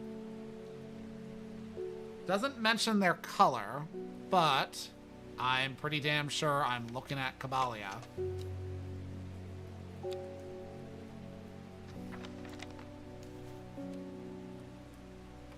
Caballia. Another flower. Why, hello there. You're in a good spot, I suppose. The bulb is quite firm and turquoise in color. The orange fruits have no noticeable odor. Okay. Archives. Bing. Face Swift. I am afraid. The camphor you gave me is helping me sleep, and I'm very grateful for it. But the visions are as strong as ever. The woman in the jade mask appears in my dreams every night. She screams at me, but I do not know why.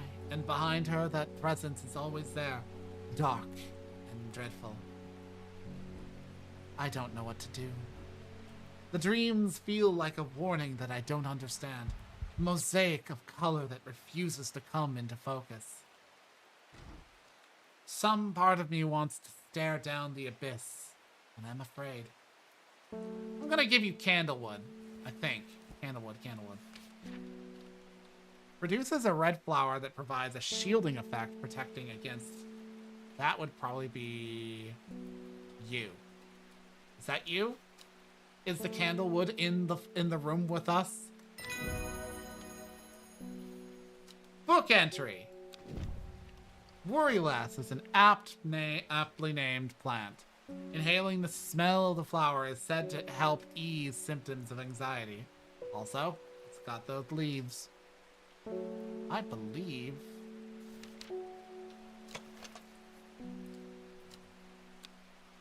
that might be Worryless.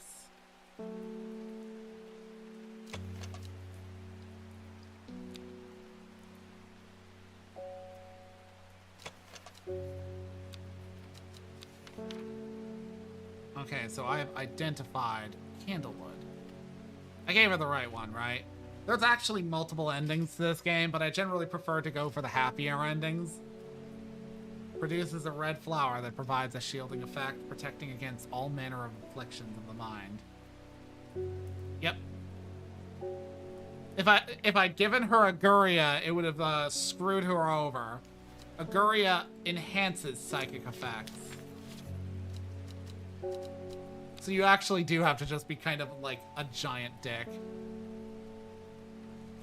Like to get that, like to do that to her. I prefer to just be nice. She asked for something that would help her with her dreams.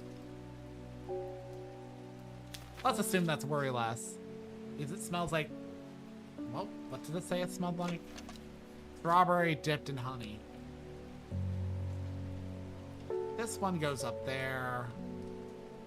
Leaf Summer. Philodendra. One of these smelled like rhubarb, if memory serves.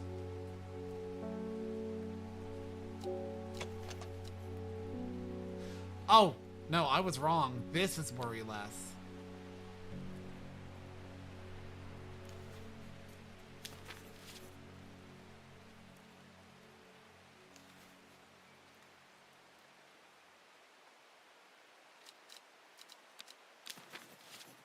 I mean, a lot of them do kind of look edible and also really pretty, which was honestly one of the reasons why I played this game originally.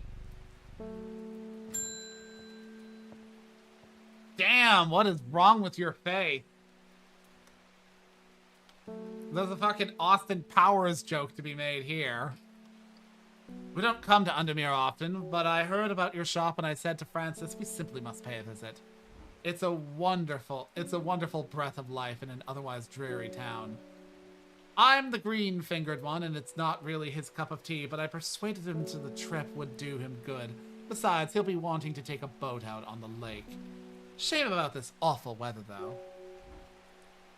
Oh! You know, I should move that. Just...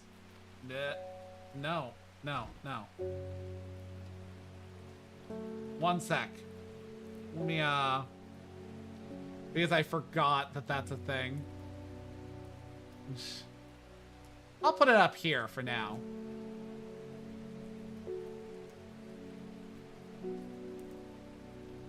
And maybe shrink that down a bit. There we go.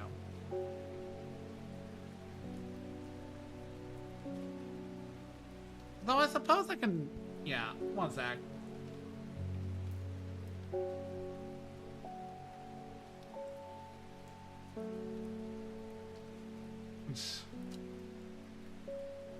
I literally forget that sometimes my layout is in the way.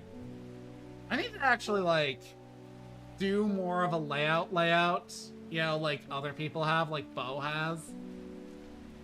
I have an idea for one, but I've been dragging my heels about it. Anyways, yeah, for those who are curious, these are the people I've seen so far, other than some, like, essentially one-off customers. Now, where was I? Shame about this weather. You must come to Césaire. We have a small library with some books on plants that my grandfather acquired many years ago. I'm sure they will be of interest to a horticulturist such as yourself. You are cordially invited to Césaire Castle, Lord and Lady Elspeth. Césaire Castle. That's Egremont.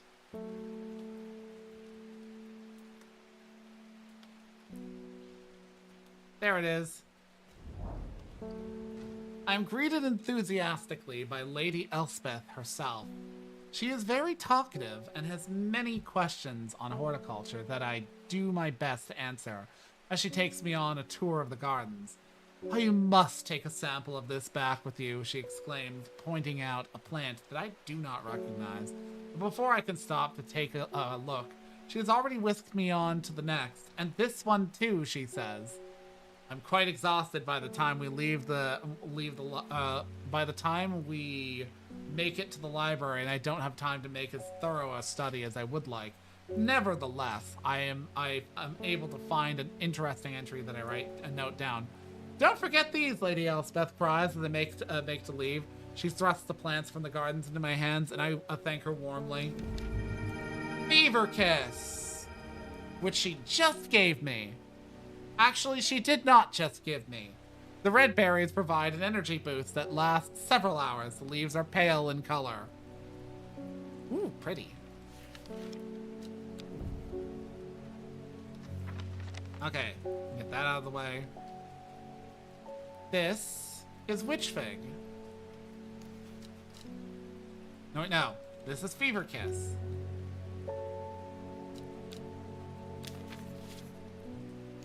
And this is Witch Fig.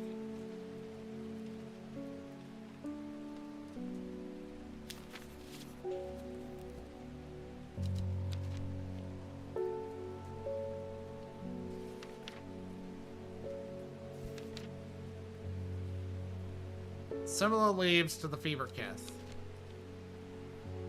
And I just want to double check that. Red berries. Okay.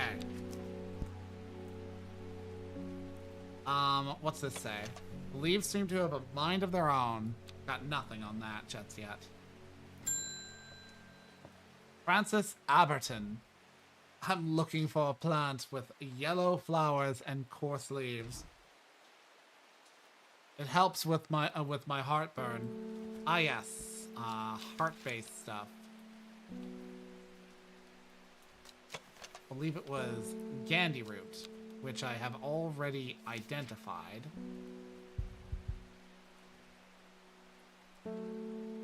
No, wait, no. Digestive troubles. Wait. Digestive troubles. I thought for a moment it was like, I've got one about hearts. But I was like, wait, heartburn is a digestive problem. Let's see. That dude didn't give me anything. Selena Scott. They're saying Black Comb is haunted now.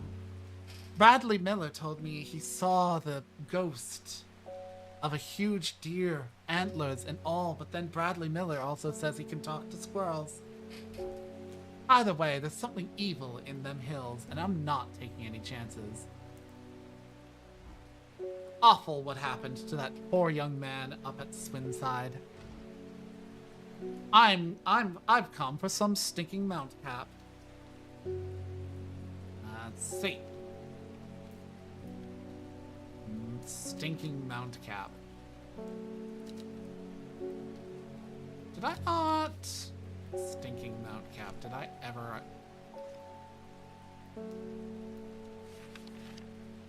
Oh, right. Yeah, I think it's sometimes called stinking mount cap.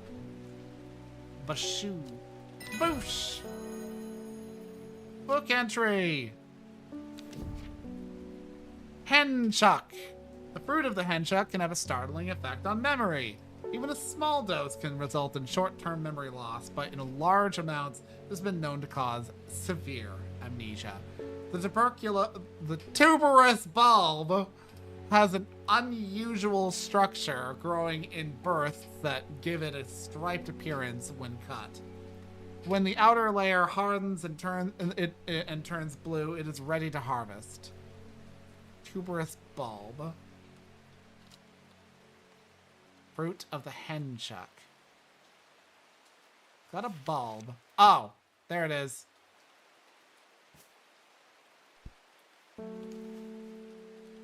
Henchuck. Let's go black comb.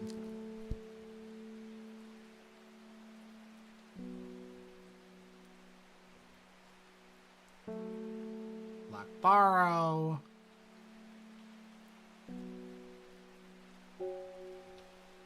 Backfoot black comb. Alright, yeah. Not the best place to go. Okay. Fucking... I'm gonna go to Swinside.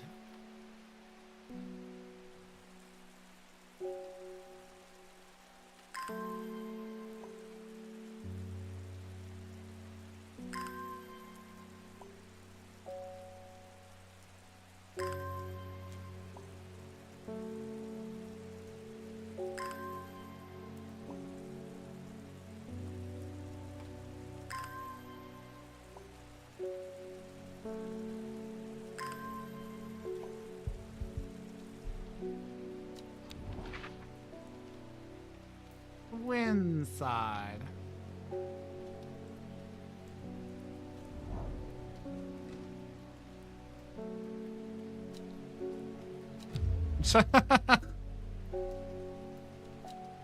Fine. End the day.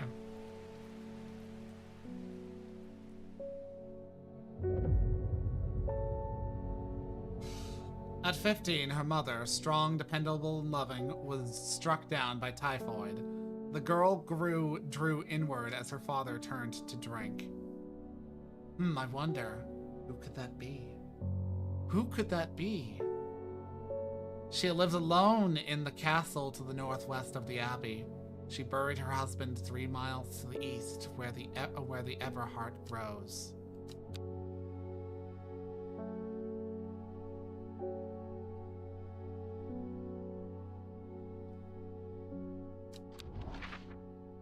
That card. Give me that card. Alone in the castle to the northwest of the abbey. So Egremont, 3 miles east. 1, 2, 3. A dead tree, its bark cracked and blackened by fire, stands alone on the hillside off to the side of a patch of flowers grow on a low mound. What a lovely flower. Pink flowers.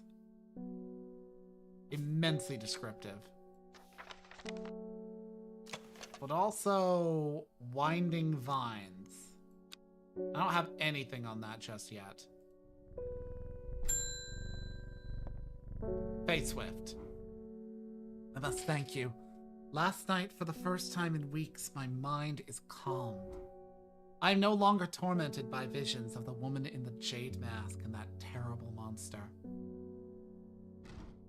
Now I am wondering if you have some worry less to keep my over-anxious thoughts at bay.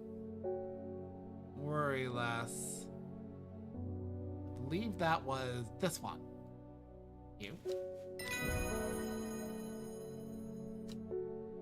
Okay. Book entry. Hop Heart. Inhaling smoke from the burning dried leaves of this plant can provide pain relief. Firm leaves grow up the stem, leading to blue flowers.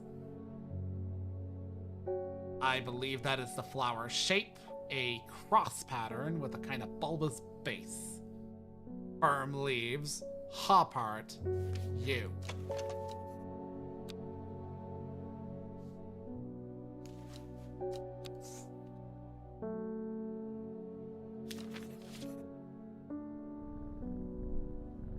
Stop going to sleep. I would like it if you didn't get startled. I met a strange man on the road to Sedberg not 2 days ago. Stranger still, he asked after you. He said he had something for you. Don't ask me what. So I told him where to find you, but he looked stricken when I mentioned Undermere. Said he doesn't come near towns at all if he can help it. He was headed west, at least I think he was. He said he was looking for the Winster Spring. I'll write this down for you. The Common Truce. Okay, where was it? There you are. Be on your way, bitch. Man wanted to meet you headed west from Sedberg, possibly near to the source of the Winster. Sedberg. It was just at their castle. The Winster. The fuck is the Winster? Or is it the Wernster?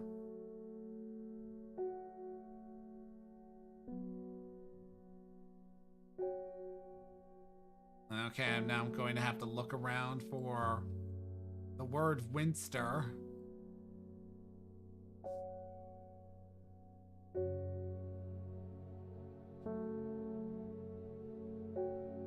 West.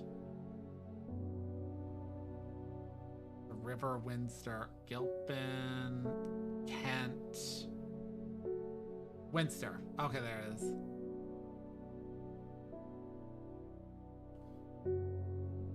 Possibly near to the source of... Okay, so about here? Why did I come here? I don't fucking know! Mostly because I thought you'd be a little bit more fair than that. Fuck you. 1 sec, we'll have to fucking water the plants.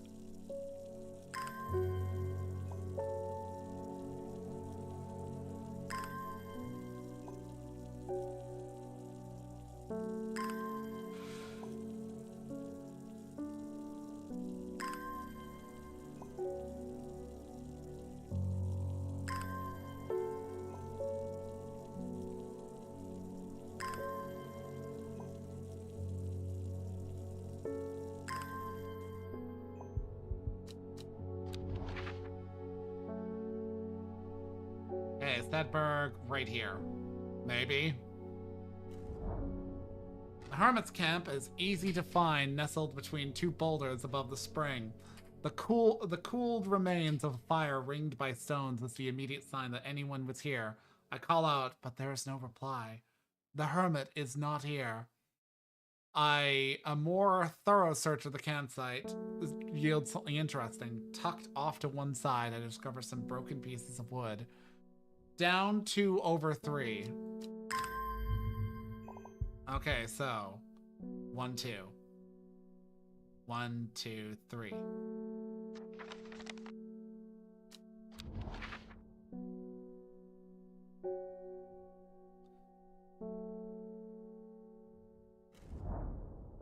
The camp at the Winster Spring has led me to another camp of sorts where I am greeted by an eccentric man. Oh, yes, yes. Oh, the man says, you must take this. You must take it. At his insistence, I receive the looking glass that he thrusts into my hands.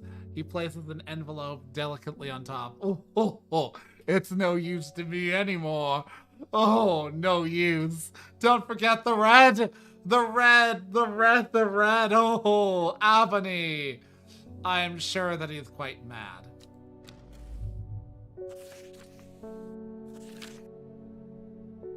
It is said that the red ebony plant has the properties of uncovering that which is hidden or secret.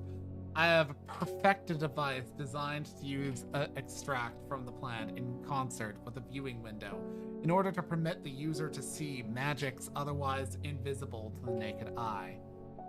Red ebony. But I don't got anything called the red ebony. And I don't got anything listed as red ebony.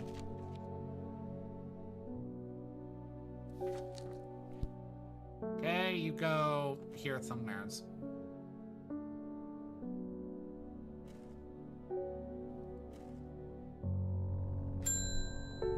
Conrad Stanway. I am not long for this world, and I have decided that I want to be buried in a grave decorated with the rare and beautiful Capalia, like a rare huntsman with their dranthium-covered tombs. Capalia. Cavalia! Book entry. Eyebright. Take care not to touch its brightly colored thorns. They will do no lasting damage, but they contain a small amount of venom that will cause a severe pain for several days. A plant that only grows to the south in warmer climates, where they call it Loeth after a long dead king, known to improve eyesight at night in even the darkest places. I believe this is Eyebright. Let's see. Brightly colored thorns. No, those are not brightly colored at all. But I already identified the mellow gloam. That's the only thorny one that I got, right? Yeah.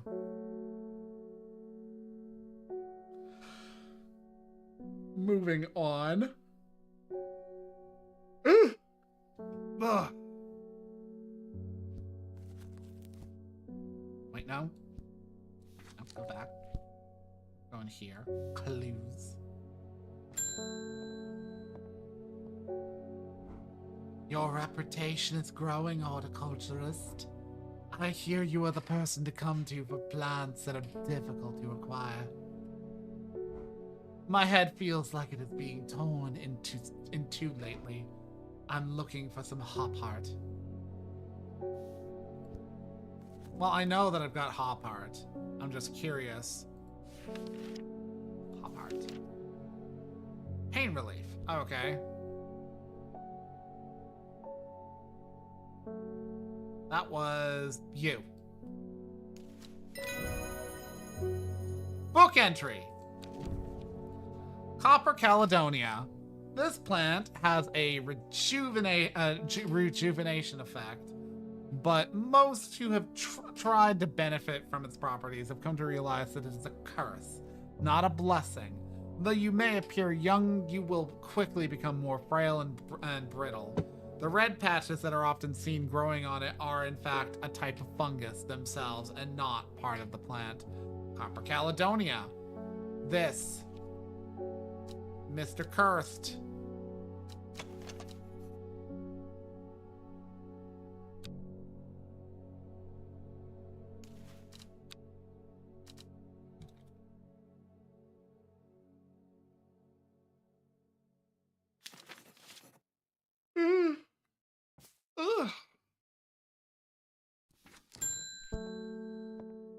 Verona Green. Reuben Ward has called on my unique expertise to aid in his investigation of the Swinside Stone Circle. Unique expertise. Ha! He knows how to flatter an old woman when he wants something. I thought about telling him to suck an egg, gave it a good long thought actually, but my curiosity has got the better of me. He must be desperate if he's coming to me, and I'll bet they found something juicy down there. Signs of ritual sacrifice, maybe. I could do with some witch fig to take with me. Always comes in useful. Witch fig, witch fig. No, not you. You.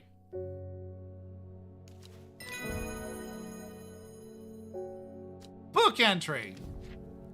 Jacobsworth. People tend to be drawn to the unusual flowers of Jacobsworth, but it's the leaves that are the most interesting properties. This said they will point the way towards any person you wish to locate, and have been used successfully to find many a lost wanderer out on the fells. Jacobsworth is right over here. Jacobsworth.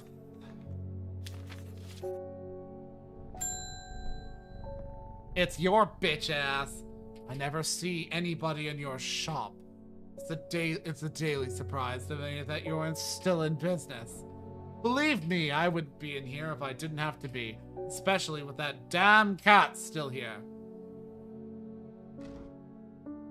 I need some bishop's parasol for a work-related matter. What do you need it for? No, really, what do you need it for? Stomach pains. Look, my dude, just be less of a bitch and you'll have less stomach pains. Book entry. Royal Gentia. Sometimes called Everheart, the pink flowers of the Royal Gentia are made up of two large kidney-shaped petals. One of the few known ways to release the bind of Swift Snare is to apply a paste created from the sap of Royal Gentia.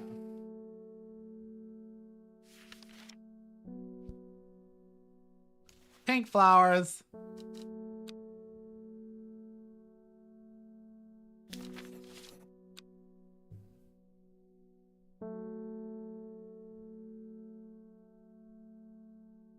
Draw that card, my funky friend.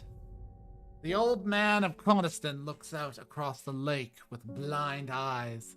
His mind wanders with the current, floating gently southwards to the fork. West of Coniston, south along the fork, or whatever. Wait, fuck. I didn't read the fucking, like, part of the story. Damn it. Whatever.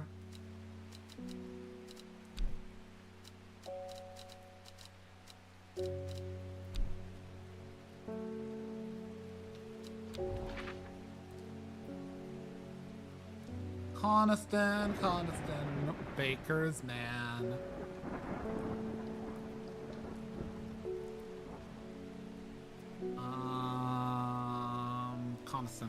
Coniston.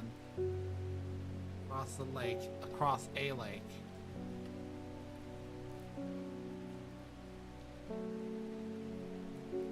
Oh, Coniston.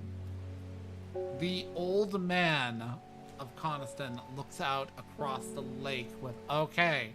The old man of Coniston is a mountain. His mind wanders to here. Heavens open up as I reach the fork. I take a moment of pause and listen to the sound of water on water. I'm soaked through, but my spirits are high. As I returned home, I am not empty-handed. 2 new plants today! Ooh, pretty.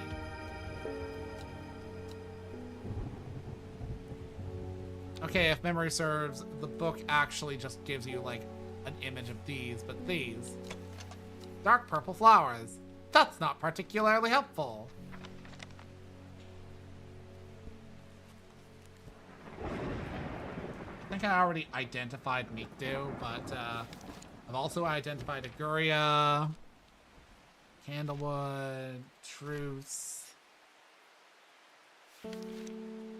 You.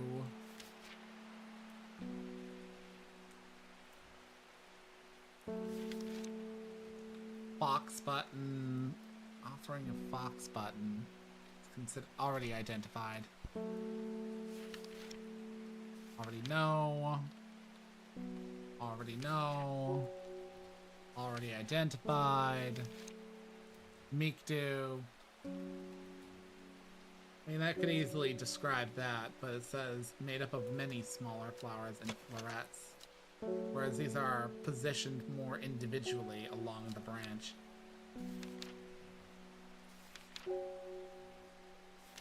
I don't got an entry for these. I don't think.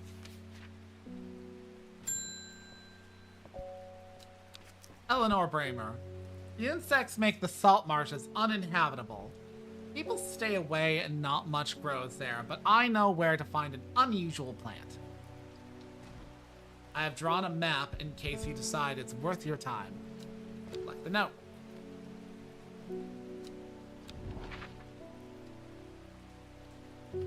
People do be just coming along and being like, hey.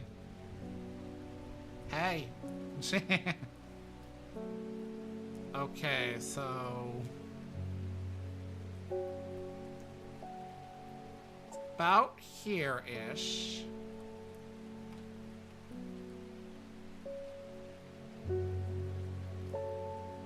Oh, okay, right here.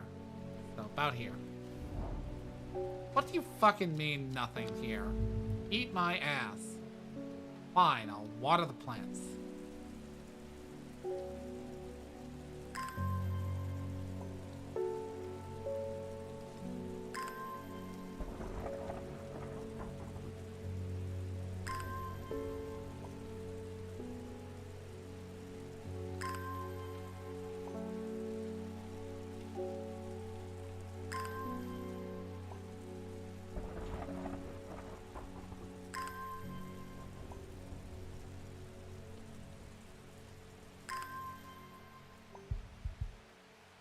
Okay. Try that again. Guess I'm... Thanks. His name is Hellebore. The air is thick with a flying, biting insects and an unbearable plague. I fight against it for mere moments before I am overwhelmed. If only I had some blue winter to keep them at bay. Like this. Book entry. Dranthium. A plant with powerful mind-altering abilities. Those who inhale smoke from burning its long, sharp leaves elevate their awareness to levels otherwise unachievable. Some know Dranthium as Green Eye, a name derived from the telltale sign of overdose, where even the whites of the eyes take on a green tint. And that, I do believe, is one that I've got a fucking entry for. Was Eyebright? Take care not to touch its brightly colored thorns. Yeah, I'm gonna call that Eyebright. Hey, Bright. To the south in warmer climates where they call it Loeth after a long dead king. Okay, yeah, anyways. Pat you. Bethany Coleman. Thank you for your help and discretion earlier. The Sisterhood is grateful, but the news that the Arda was poisoned with Gildedendra has everyone worried. The temporary acting Arda is panicking. I probably shouldn't be telling you this, but one of the sisters has gone missing. A runaway called Thea that we took in a few years ago. We're trying to find her, and Sister Charlotte recommended that the Jacobsworth plant is said to help locate people. Why, I've got just the plant for you. Book entry. Why, hello there, Solomon Scepter. Also known alarmingly as Hell's Gate and sometimes Solomon's Scorn. The flowers of the plant are commonly used in witchcraft and other satanic practices. Many sweet-smelling small flowers grow along the stem. Okay, so light flower, smelling alluring. What was that called? Not Storian. Solomon's Scepter. There we go. Solomon's Scepter. Oosh. Arthur Cook. It's my wife's birthday and I wanted to get her something special. It was a plant that she used to love as a child, but she hasn't been able to find it any in years. It's sort of bulb-like and has a strong smell to it, but strong in a good way. And, oh, the flower is more like lots of flowers. More like lots of flowers.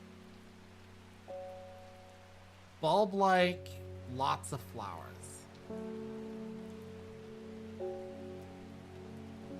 So it might be forest camphor-y.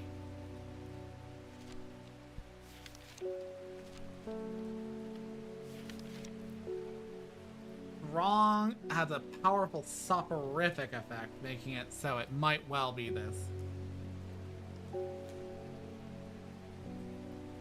So it basically makes you want to go to sleep. I'm gonna you? How dare you? No entry, no plant. Why did you even come here? Did you even pay me? Enos Aylford. We've had our eye on you for some time now. Join us. Praise the Dendru. Is this bitch? A man who claims to represent a group known as the Seeds of Redemption. He grew up in nearby Gosforth, but is rumored that he spent some time living in Riedel Cave. It is not clear what happened in the intervening years, but by the time he came to Undermere, he had dedicated his life to the one he calls the Woken Dendru.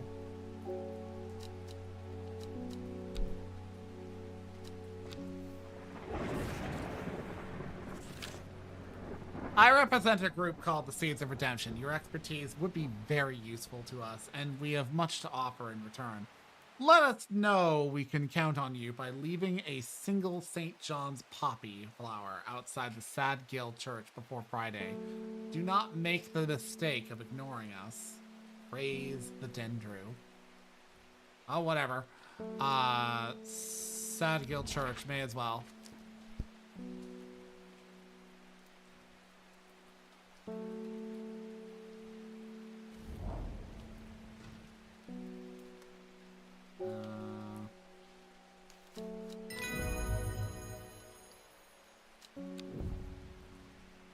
There we go.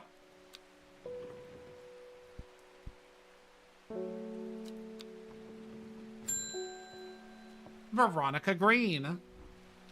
I've returned from Swinside. I must admit, I was hoping for more to go on, but there were certainly signs of a ritual having been performed at the Stone Circle. And the poor victim, well, the less said about him, the better. Reuben had it right, though. Grizzly. I have the beginnings of a theory, but I'd like to run some tests on a sample of Gilded Dendra. Now, where was that? Gilded Dendra. Got that. Gilded Dendra. Book entry. Maiden Sorrow. Rubbing the soft leaves of this plant between one's finger and thumb is said to help prevent the mind from wandering, providing a focusing effect. The flowers of this plant droop mournfully, but it is the thorns along the stem that are thought to lend it its name.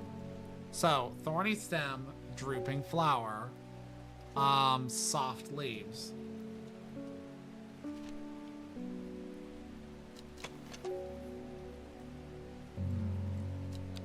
Now that could be it.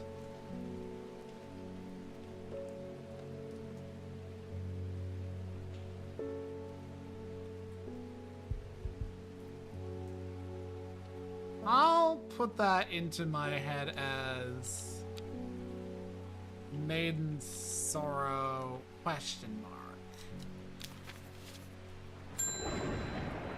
And wood. My aunt died 2 weeks ago and I inherited her house. I've been sifting through her possessions and last night I found something unusual. In a forgotten corner of the attic, I found a coffin. More unusual still, it was bound by strong vines. So strong that I cannot cut through them. I immediately thought of your shop. Because who the fuck else would? Here you go. Book entry. Elder Phinium. The petals of this flower can be brewed to create an antidote to Dendra's miasma, a deadly poison that causes the blood to slowly turn black, eventually resulting in a painful death. It has an intoxicating scent similar to that of Solomon's Scepter. So it might well be this. Dark purple flowers. Smell is alluring. Let's look that one up again. That was called Elderfinium. Got plump flowers at the base, a spread of leaves that seems to go all around. Alluring smell. I've identified you and you and you. Then again, those wouldn't match.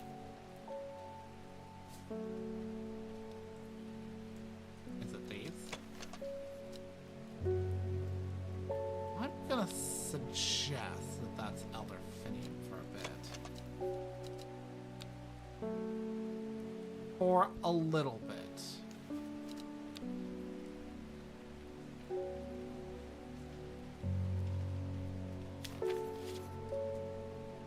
I may yet be wrong, but never hurts to have examples.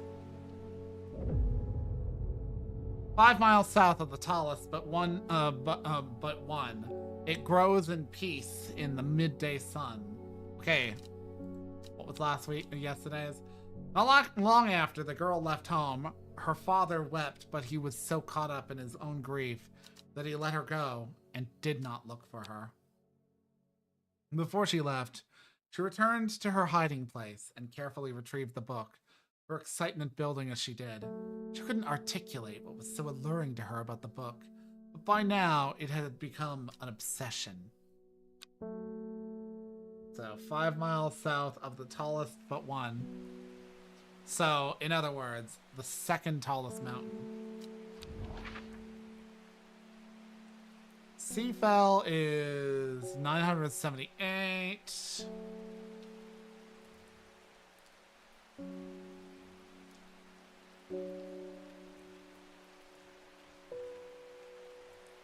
So Bowfell. 1, 2, 3, 4, 5. The forest here is lush and vibrant. The bird songs feel enchanting like the call of sirens. Nestled in the undergrowth under the shade of a birch tree, a plant grows.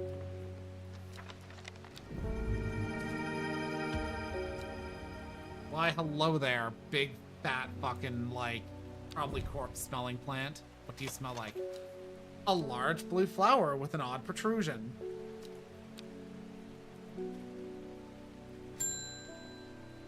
And wood. I was able to strip away the swift snare's vines and lift the lid with more than a little trepidation, I'll admit. You found a coffin in your attic, of course. My relief, but also disappointment. The coffin contained nothing but dust. At least that's what I thought at first, but when I looked closer, I discovered a golden amulet embedded in the gray ash. On the back of the amulet is an inscription that says, "With Solomon's Scepter I awake." Solomon's Scepter, that's a plant, right? Yeah, it's this one. Book entry! Long vericund, sometimes called witch's remedy. The long vericund is believed to lift curses. Small leaves grow in pairs along the stem. But I'm pretty damn sure I don't got that just yet. Because that's hopchuck. That's candy root. Box button. Yeah, I ain't got that. Bing.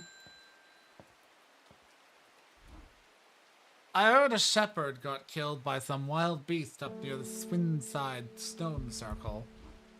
They say it slaughtered half its flock as well. People around here don't seem to be too bothered, but it's got them panicked down Foxfield Way.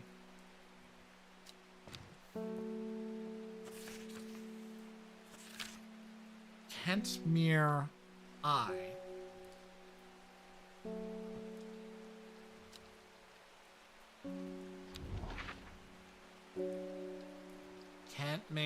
Kentmere. Is it here? From Kentmere, I follow the bearing of the eye and end up in a small forest north of Kendal. The woods are thick with briars and brambles, but among the tangled undergrowth, a type of flower is flourishing. Why, hello there, plant. I don't know what you are. Thin leaves and small purple red berries. Put you together.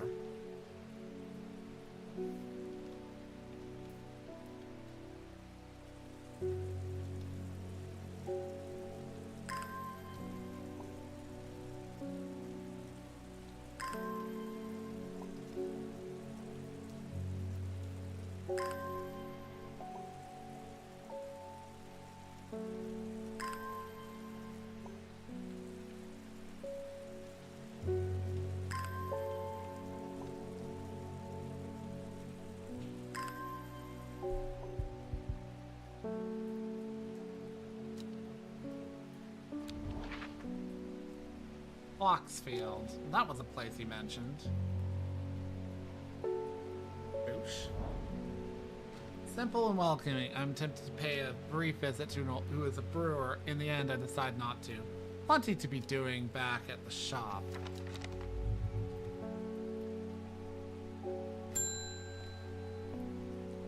Verona Green. Well, this is getting interesting. I was able to confirm that it was indeed gilded dendra that was used at the Swinside's ritual site. That's a worrying sign. It's a plant that is used in several of the darker incantations. And it can't be a coincidence that the very same plant was used to poison the Orda. There must be a connection between this other murder and the Sisterhood. I need some mental clarity to think. Some maiden sorrow would help. Well, I'm assuming it's this. Book entry. Red Ebony. This plant is said to uncover that which is hidden, including buried treasure and secret writings. The red ebony is extremely rare and not well studied. Blood has been spilled over this plant, which is where the red part of the name is believed to come from, since, confusingly, the large flower is in fact blue. Why, hello there, red ebony.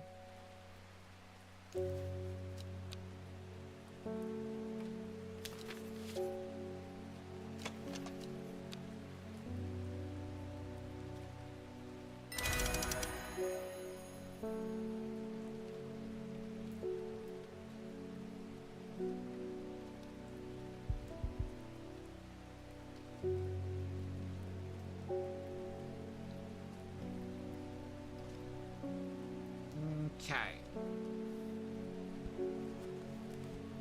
Wait. It works.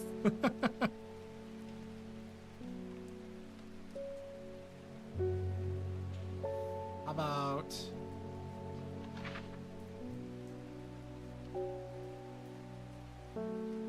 Tomb of the Hunter.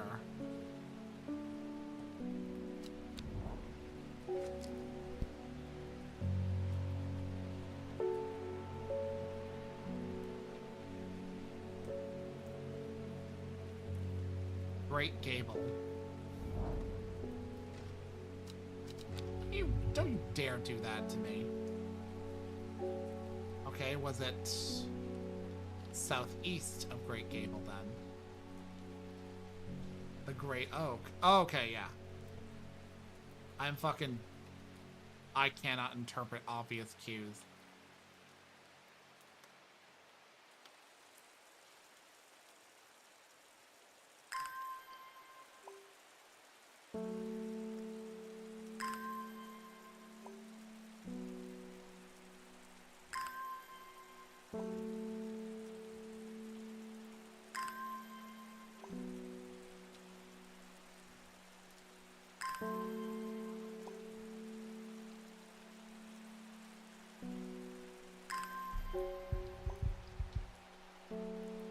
Okay, so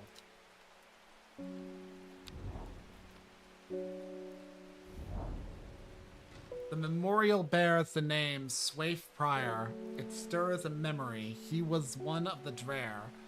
There is a lonely life at the mercy of a Theirs is a lonely life at the mercy of a dangerous addiction. They build a tolerance to the Dranthium sap in childhood that they might benefit from its potent effects, but they will die if they stop taking it. An unusual plant grows sparsely around the memorial.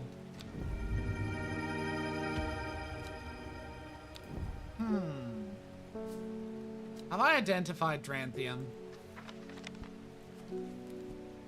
Dranthium. A plant with a powerful, mind-altering abilities.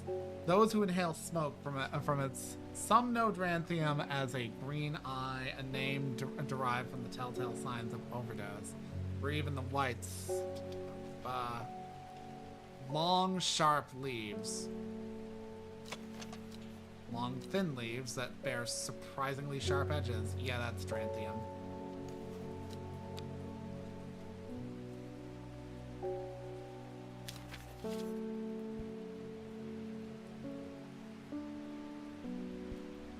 Okay.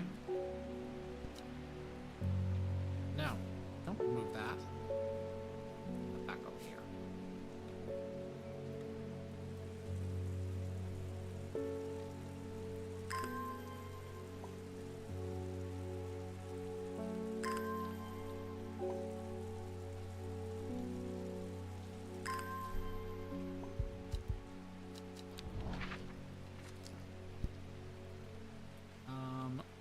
Elderfinium is right here. Has been very helpful. I would never have thought to come out to this desolate place in search of a plant, but a quick search yields results. Okay. Elderfinium is the stuff that cures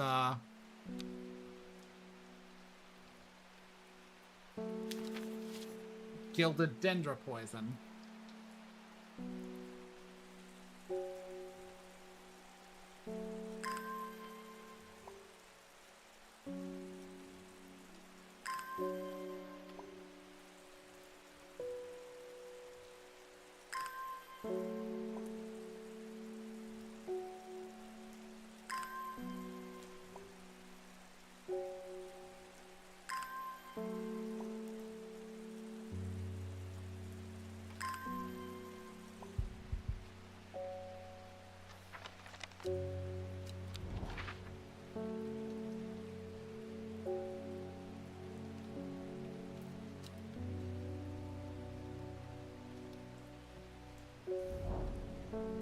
Huge tree stands before me, impossibly tall and wide, bigger than I could have ever imagined any living thing might be. Its branches graze the sky. Okay, so I'll keep that one in the back of my mind.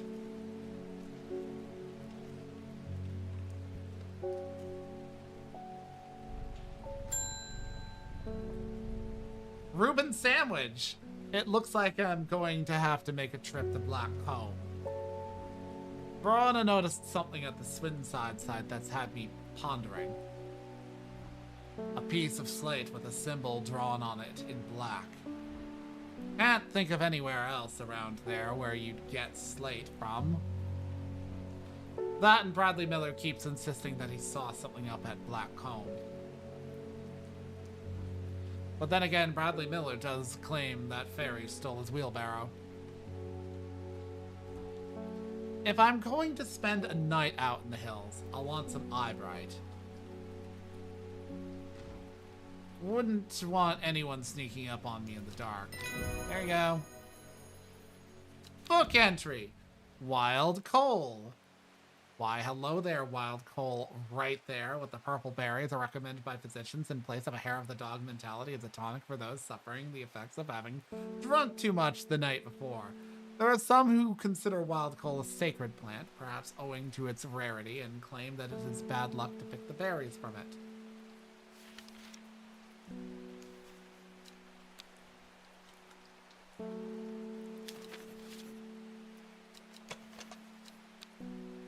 Bang. Forest there. Does it ever stop raining in Undermare? You have a reputation in town for knowing about unusual plants. I need some gray sandfire. Oh, well, I've already got that fucking identified, so here you go.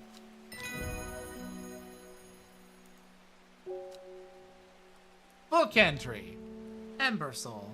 Ember Soul is thought to have protective properties, sometimes given as an offering to various deities in return for sanctuary. Produces flowers with many petals. Watch out for the leaves, they're razor sharp. It's kind of got like a daisy shape to it. But I'm pretty sure I've identified every daisy flower in this fucking thing. Daisy shaped razor flower. Yeah, I've identified everything.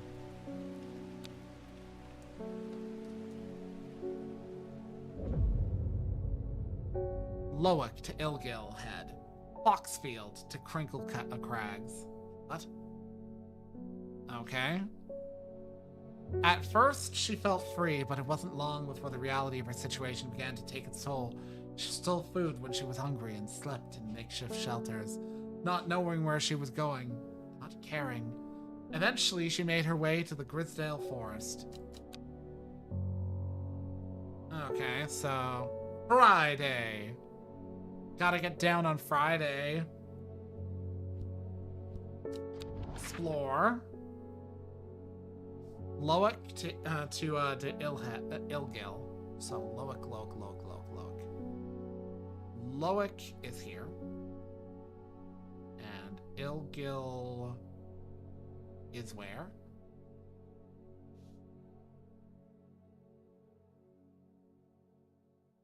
Diagonally.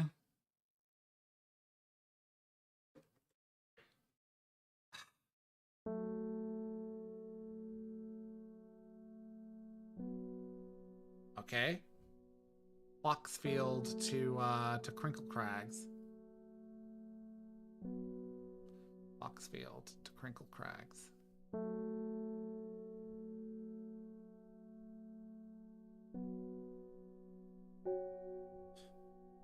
Okay, so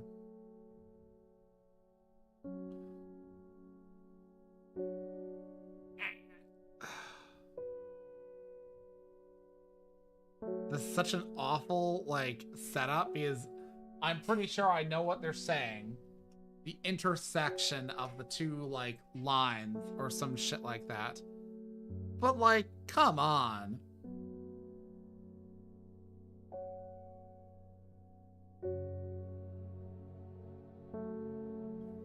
I think it's right here. Oh, thank God. I didn't want to have to water my fucking plants for ages. The magpie sees me before I see it. I do not know how long it has been watching me, but I can tell that it is interested in my movements. A strange sensation creeps over me, and I feel an urge to leave this place, but not before I collect a plant for further study. One for sorrow. Turning to leave, I see another magpie and another plant I've never seen before. Two for joy. Oh, such pretty flowers. And I do believe I've seen something with stem structures like that in my book.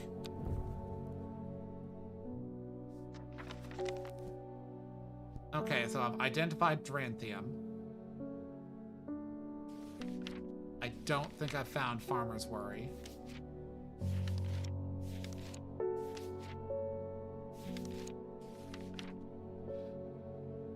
Sometimes small leaves arrange themselves. Purple turning pink. Now that could be long veracund.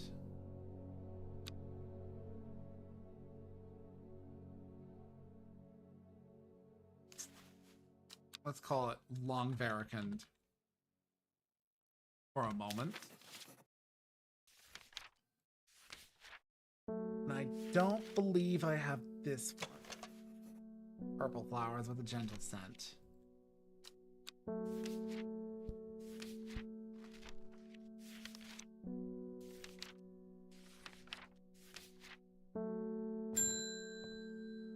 Enos Ailforth, you were wise to pledge your support to the seeds of redemption.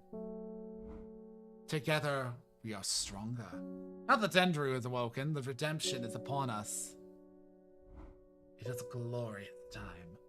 Our deeds will be remembered for 1,000 years. Those of us that have put our faith in the woken Dendru will be saved, but we must act swiftly. We will be in touch soon. Praise the Dendru. Bang.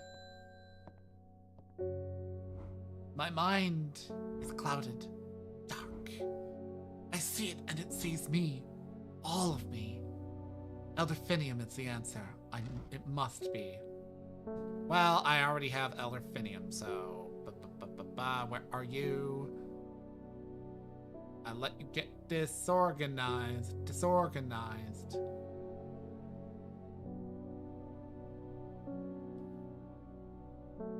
That's a weird ass flower. That goes over here, I guess. But anyways. Book entry. Larkshine. Larkshine is a plant with a powerful defense mechanism. It releases stinging barbs triggered by a light touch. The pain is said to be unbearable and can last for several days. Sometimes confusingly called kidney flower, this is thought to be a reference to the kidney-shaped seeds held within the tiny pod that grows on this plant. That does not look like any of the things that I've got. And I've put a thing on most of these, so... Dang. Grace and Enright. My mom was into horticulture. I found this among her things. Golden light. That's a plant, right? I'm not sure what long meg could mean, though. Is that another plant? Anyway, I thought you should have it, just in case it's any help. Golden light. Start at Long Meg, South 3, East 2.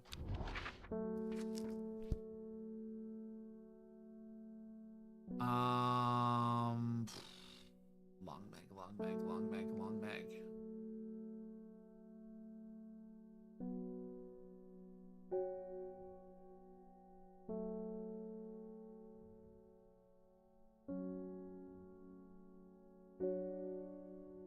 Meat hop.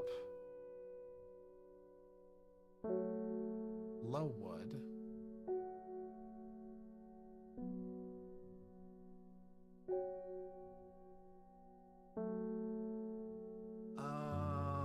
And more meat hop. Long Meg is. I think it's one of the mountains though, but I'm not seeing it amongst them. Fuck.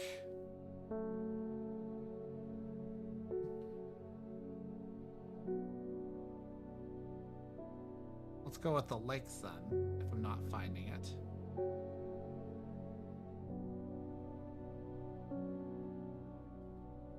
Long Meg.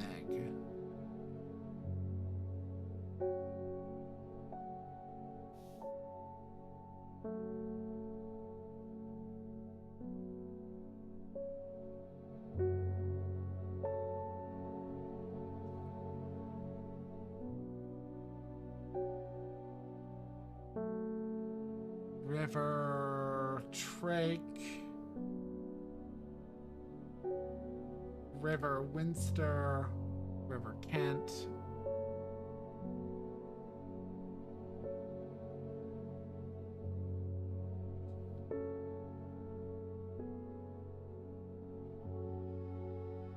Hard Knot. I'll go ahead. Lowood, Cetalon, Torver, Blackcomb, Bootle.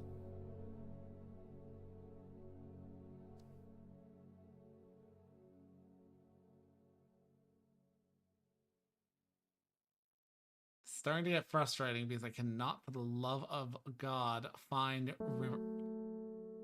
Long Meg.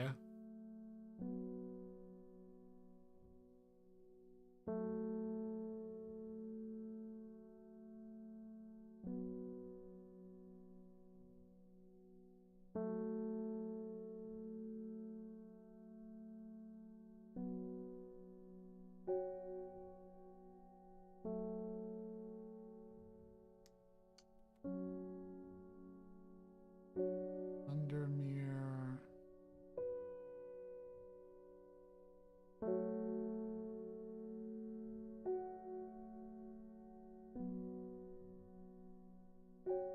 Long Meg.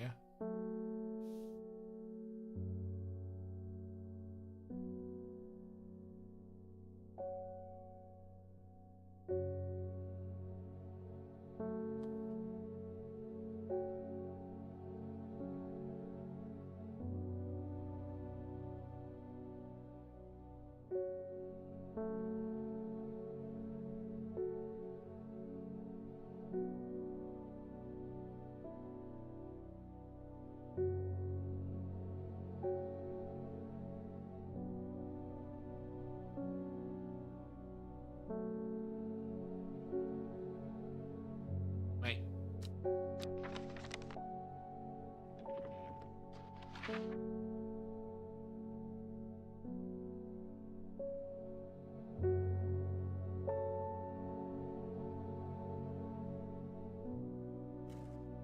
It's one of those things where it will basically yield itself in a bit, I imagine. Help me! The amulet! I can't remove it, it's drawing the life out of me. Long Varicant.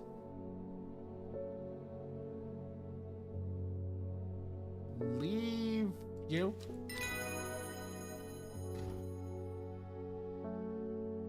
Thank you. Book entry. Cauldry. The uses of Cauldry are not well known. Some say its applications in dark magic, but this author has found neither substance nor specifics to back this claim up. Those who worship the huntress, Arduin, place the flower as an offering to ensure a successful hunt. It grows from a thin stem with small leaves. Thin stems, small leaves, kind of looking flower.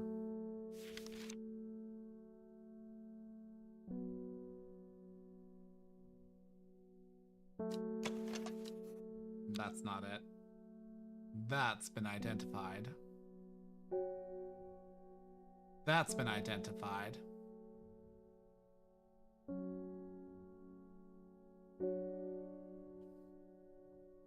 That's one of the ones that hasn't.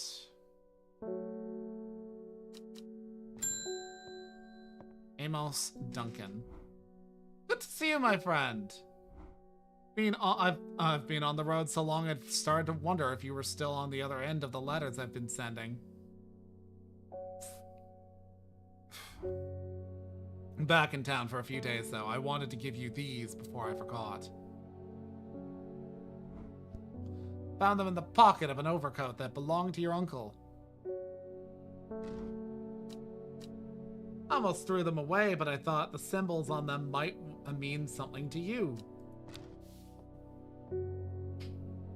And there we go. One sec. Piece these together.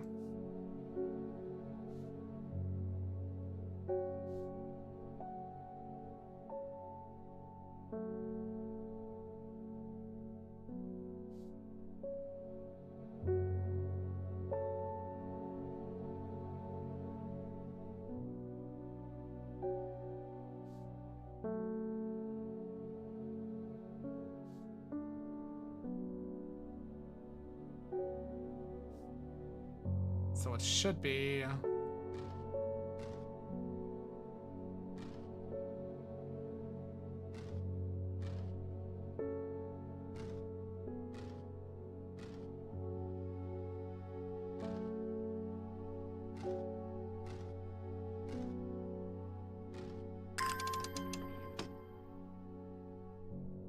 Robert Barrow's Medicinal Herbology, Black Hall Road, Kendall. Godsforth.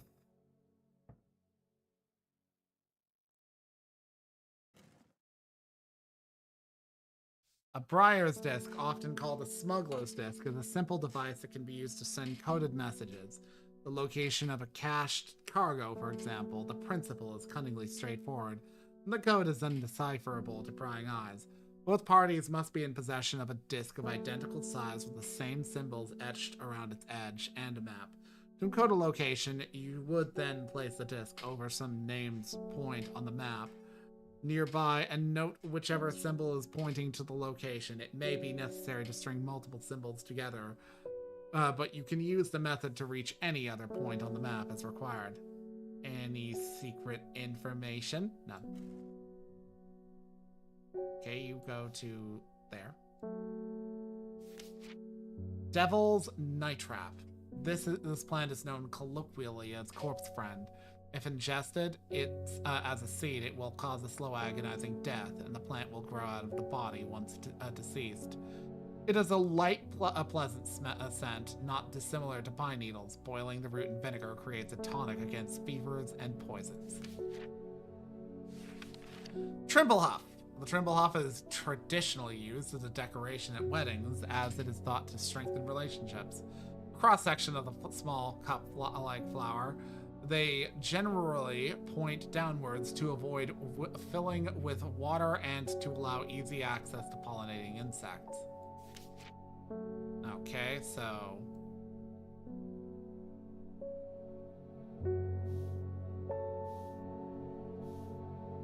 don't need you. But I also might just put you over here.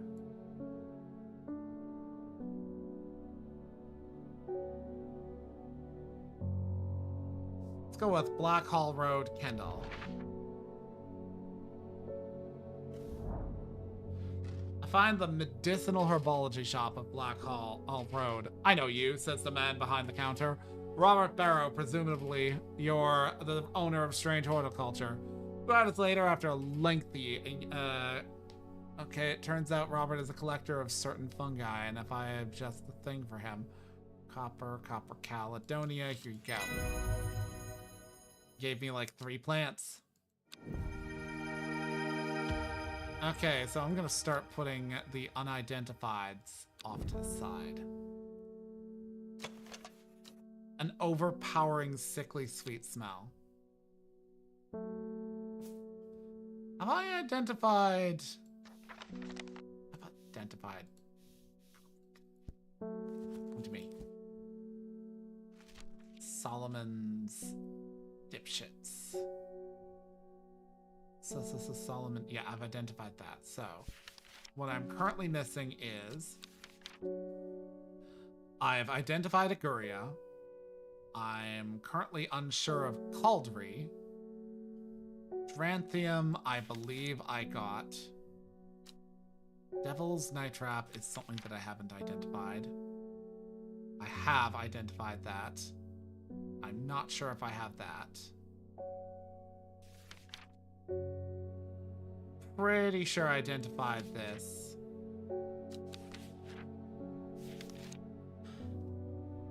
Meekdew. Larkshine's got spines.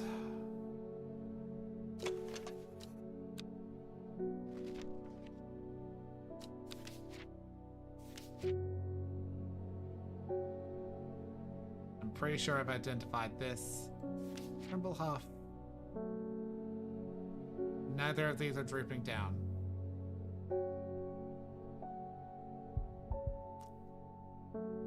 It smells sickly sweet. Distinctive smell that's musty and reminds me of old books.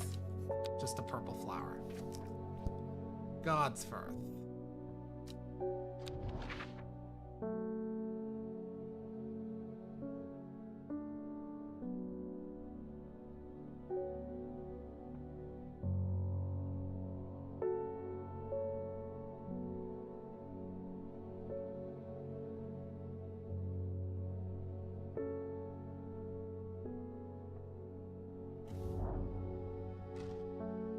darkness hangs, I feel like a rising dread.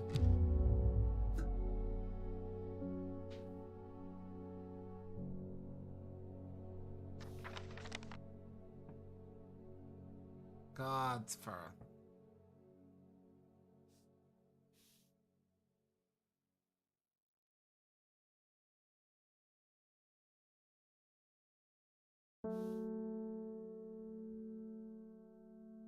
Oh, shoot.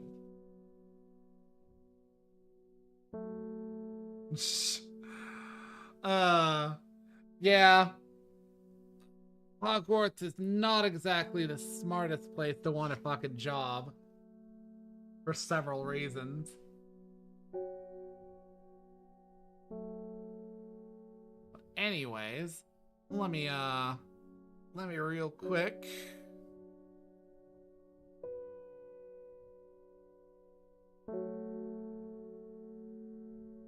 I am going to send y'all off to Royan TV because I got pack up and make dinner and be ready for anime night tonight on the Discord. What do you mean? Oh, great. Royan VT. So I have set up the raid. I hope to see some of y'all tonight at anime night, but if I don't, I'll see you probably tomorrow, possibly, maybe, when I continue with this game.